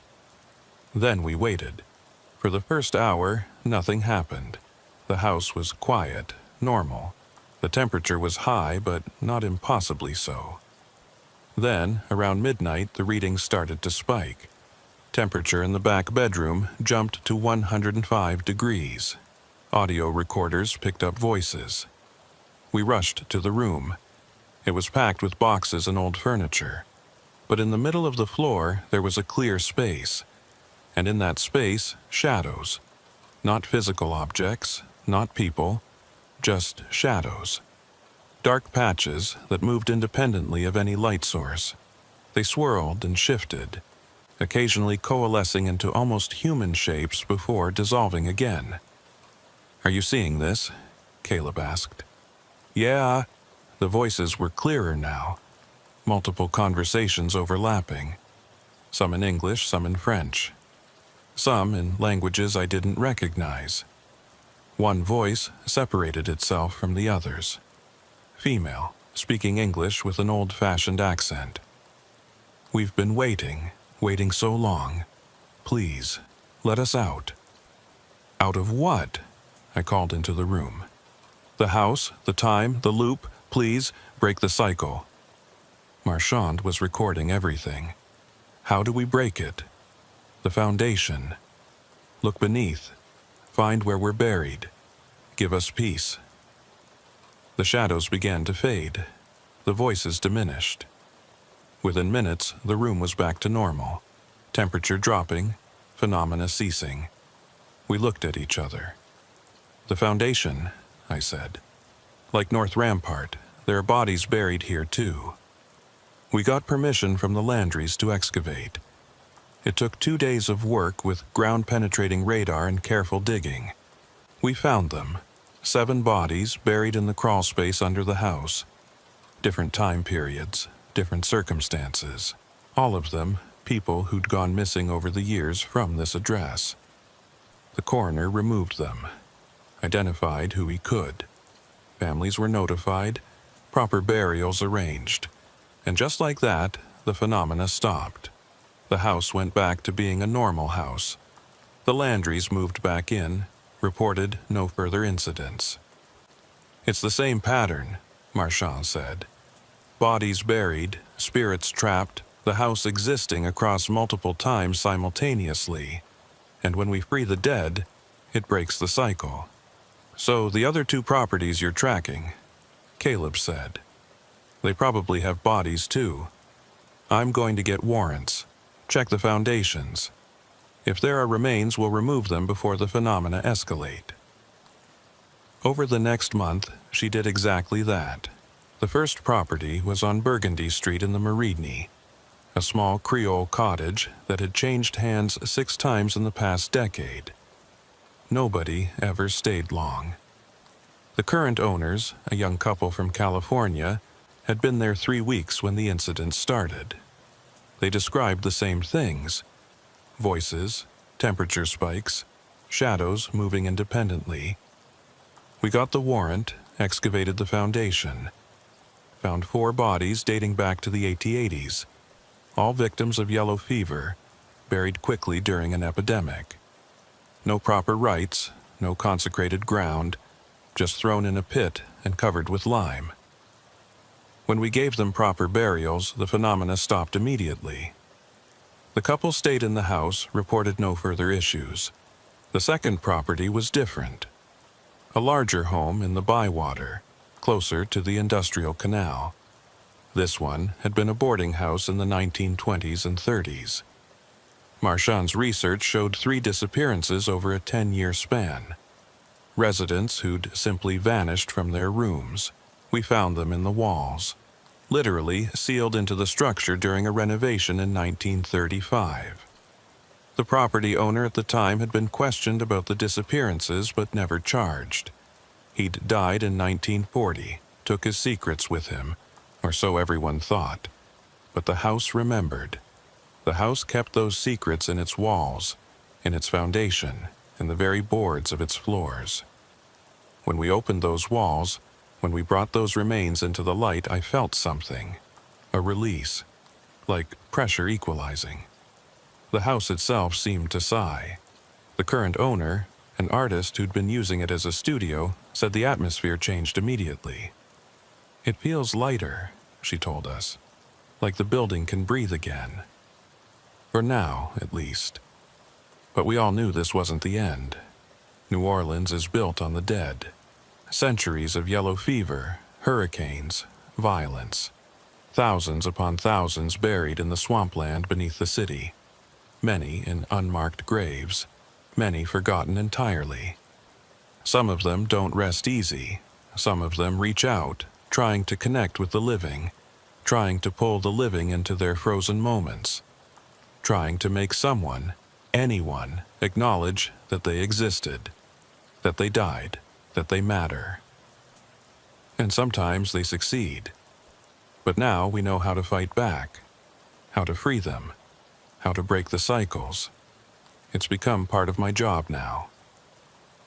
Alongside the regular police work, there's this other duty. Watching for the signs, the houses that get too hot, the voices from empty rooms, the shadows that move on their own, the reports that document events that haven't happened yet. Caleb and I respond to these calls now. Along with Marchand, we've become the department's unofficial paranormal response team. Nobody says it out loud. Nobody acknowledges what we're really doing. The reports we file are carefully worded, clinical, avoiding any mention of the impossible things we've witnessed. But when a call comes in that sounds like an anomaly, we're the ones who get sent. The duty sergeants know. They don't understand it, don't want to understand it, but they know we can handle these situations, that we won't panic, won't spread rumors, won't make the department look foolish. Sometimes we find bodies. Sometimes we don't. But we always find something. Some connection to the past that refuses to let go. A photograph left on a mantel. A name scratched into a floorboard. A piece of clothing stuffed behind a wall. Evidence of lives lived and lost. Of moments frozen in time. And we do what we can. Give the dead peace when we can find their remains. Document their stories when we can't. Acknowledge their existence. Make sure they're not forgotten again. Protect the living. Break the cycles when we can. It's not in any manual, not part of any official training, but it's real work, important work. I started keeping my own records, a private file separate from official reports. Every anomaly we investigate, I document fully. The impossible temperatures, the voices from empty rooms, the shadows, the reports from the future, all of it. Marchand does the same. Between us, we're building a comprehensive database of these phenomena. Patterns emerge when you look at enough data. Certain addresses appear more frequently, certain dates. Certain types of deaths seem more likely to create hauntings. Violence, obviously. Sudden, unexpected death, but also abandonment. People who died alone, forgotten, children especially. The young seem to imprint more strongly on places. Their confusion, their need for comfort, it lingers. We've learned that some hauntings are residual, just echoes, replaying the same moments over and over. These are harmless, though disturbing. We document them but don't intervene. They'll fade eventually, given enough time. But others are intelligent, active. The spirits are aware, trying to communicate, trying to accomplish something. These are the dangerous ones. These are the ones that can trap the living, pull them into those frozen moments. These are the ones we have to stop. One case in particular stayed with me. Mid-April, a call came in about a house on Esplanade Avenue. Beautiful old mansion, divided into apartments. The tenant on the second floor reported a child crying in the walls. We investigated. Found no physical explanation. But the crying continued. Every night around 8 p.m., a child's sobs coming from inside the walls of the bedroom. We researched the property. In 1918, during the flu pandemic, a family lived there. Parents and 3 children. All 5 died within a week of each other. The youngest, a girl of 4, died last, alone in her bedroom while the rest of the family lay dead in other rooms. Her body had been found days later. Nobody knew how long she'd been alone, crying for parents who would never come. We couldn't excavate. The family had been buried in St. Louis Cemetery No. 3, proper graves with proper markers. But the girl's spirit was still there, still crying for someone to come. Marchand tried something different that night. She sat in that bedroom, alone, lights off, and talked to the crying child. Spoke in a soft, gentle voice. Told her she'd been very brave. Told her it was okay to stop being scared now. That her mama and papa were waiting for her. That they'd been waiting such a long time and they missed her so much.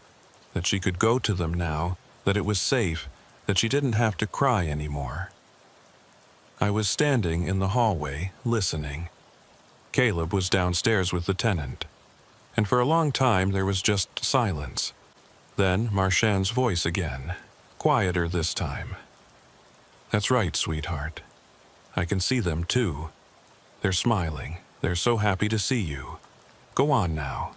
Go to them. It's okay. You're safe now." The crying stopped. Not gradually, not fading away. Just stopped, mid-sob. Like a switch had been flipped. When Marchand came out of the room, her eyes were wet. She's gone. She finally went to them. The tenant reported no further incidents. Whatever had kept that little girl's spirit trapped for over a century in that moment of fear and abandonment, Marchand's words had released it, given her permission to leave, to find peace. Sometimes, Marchand told us later over coffee, her hands wrapped around the cup for warmth, even though it was 70 degrees outside. They just need permission to leave. They've been waiting so long, stuck in that moment of fear and confusion, they don't know they can move on. They don't know it's allowed. Someone just needs to tell them it's okay. That became part of our protocol. Before excavating, before disturbing anything, before bringing in equipment and teams, we try talking to them first. Give them permission to leave. Acknowledge their pain, their fear, their confusion. Tell them they can go, that they don't have to stay trapped anymore. Sometimes it works. Sometimes it doesn't. The ones bound by Devereux's patterns, those usually require more.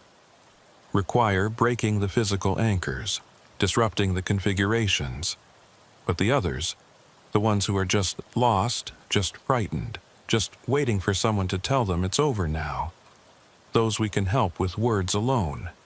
It's worth trying, always worth trying, because every spirit we free without excavation is one less family we have to tell that their loved ones were buried in a crawlspace.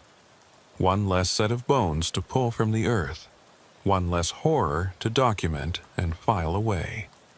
The work continued through spring and into summer. More houses, more patterns, more bodies buried in crawl spaces that shouldn't exist. We found 12 in total. The network Devereaux created, all mapped out, all documented, all dismantled piece by piece.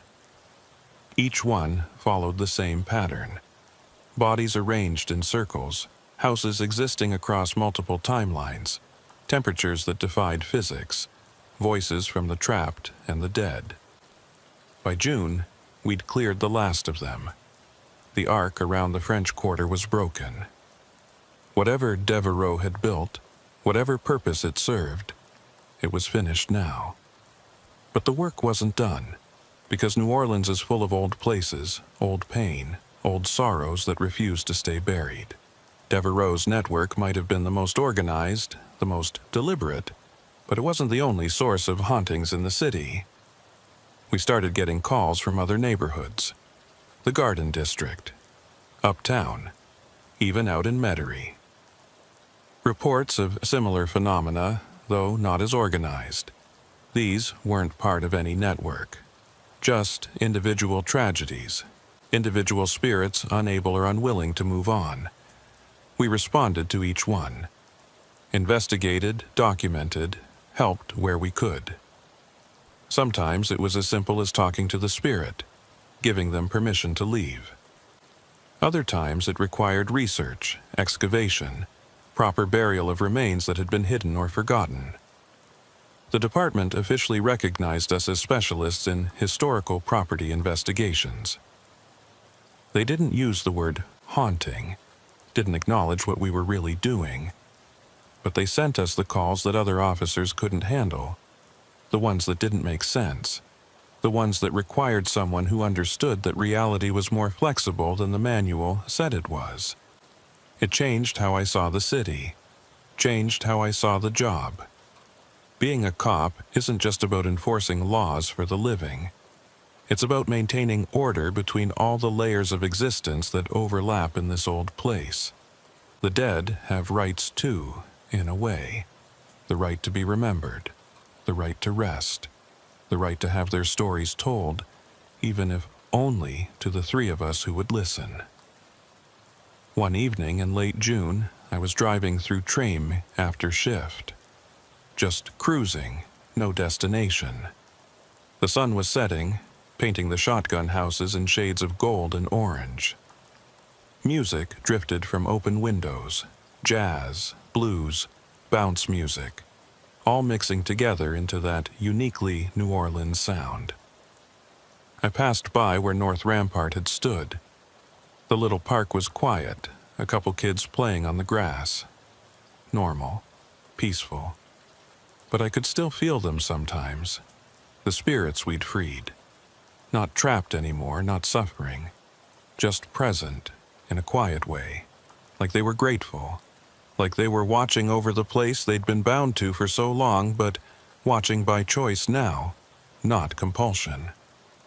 It's hard to explain to someone who hasn't experienced it, the difference between a malevolent haunting and a peaceful one, between spirits trapped in pain and spirits who choose to linger out of love. Some hauntings aren't dark. Some are just love, persisting beyond death. A grandmother checking on her old house, making sure the new family is happy there. A jazz musician's melody still echoing in the club where he played for 40 years. A child's laughter in a schoolyard where she spent the happiest days of her brief life. Those ones we leave alone. They're not hurting anyone. They're just reminders that the people we love never truly leave us, that the places we cherish hold something of our spirits long after we're gone. The city teaches you that, if you pay attention. The past isn't dead, it's not even past, as Faulkner said. It's here, layered over the present, visible to those who know how to look. And now, I'm one of those people. Now I can see those layers, feel them, navigate them when necessary. Walk through the French Quarter and see not just the tourists and the bars and the street performers, but also the shadows of everyone who's ever walked these streets. The merchants from the 1700s, the slaves who built the city, the sailors who made port here, the musicians who created the soundtrack, the lovers and the fighters and the dreamers who made New Orleans what it is. They're all still here, in a way, all still part of the city's fabric. And sometimes they need help. Sometimes they need someone to speak for them. Someone to acknowledge their existence, their pain, their joy, their humanity. That's become our purpose. Caleb, Marchand, and me, we're not just cops anymore. We're mediators between the living and the dead, guardians of the boundary between past and present, keepers of stories that would otherwise be forgotten. It's a heavy burden sometimes. Walking through the French Quarter on a busy night, surrounded by tourists and music and laughter, but also seeing the shadows that move between the living, the echoes of every drunk who died in an alley, every murder victim, every soul that got lost in this city and never found their way out. But it's also a privilege to be able to help, to be able to give the dead what the living couldn't.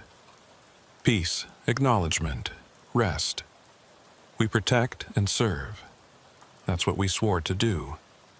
Nobody said that oath only applied to the living.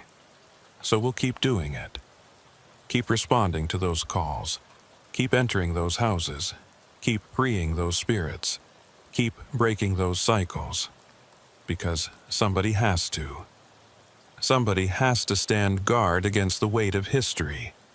Somebody has to make sure the past stays in the past where it belongs. Somebody has to help the dead find peace so the living can feel safe. That somebody is us. And we're not going anywhere. The city needs us. The dead need us. The living need us. So we'll keep watching, keep waiting, keep ready for the next house that gets too hot, the next voice from an empty room, the next shadow that moves on its own, the next report from a time that hasn't happened yet. We'll be there, always, forever, protecting this city from itself, protecting the living from the dead, protecting the dead from being forgotten, one sealed house at a time, one freed spirit at a time, one broken cycle at a time. That's our mission now, our calling, and we'll keep answering it. For as long as New Orleans stands, for as long as the dead need someone to speak for them, for as long as the living need someone to keep them safe from the past, we are the guardians, the breakers of cycles, the voices for the voiceless dead, and this is our city, our responsibility, our eternal duty. I finished my shift around 6 a.m. The sun was coming up over the city, painting the sky in shades of orange and pink. Another night survived, another shift complete. I drove home past the park where 1247 North Rampart used to stand. The grass was green, the benches empty. Just a normal park in a normal neighborhood. But I knew the truth, knew what had been there, what had been trapped there for so long. And I knew there were other places just like it, scattered across the city, waiting for their moment, waiting to collect their own frozen pieces of time. We'd found some of them, freed the people trapped there, broken the cycles, but there were more. There would always be more. That's the nature of this city. Old bones, old sins, old sorrows. They don't disappear just because we want them to. They linger, they wait, they reach out. And when they do, we'll be ready. Caleb, Marchand, and me. The guardians against the past. The breakers of cycles. The ones who stand between the living and the trapped dead. It's not the job I signed up for, but it's the job I have now. And I'll keep doing it. Keep responding to those calls. Keep entering those houses. Keep freeing those spirits. Because somebody has to. Somebody has to stand guard against the weight of history. Somebody has to make sure the past stays in the past. That somebody is us. And we're not going anywhere. The city needs us. The dead need us. The living need us. So we'll keep watching, keep waiting, keep ready for the next house that gets too hot, the next voice from an empty room, the next shadow that moves on its own. We'll be there, always, forever, protecting this city from itself, one sealed house at a time.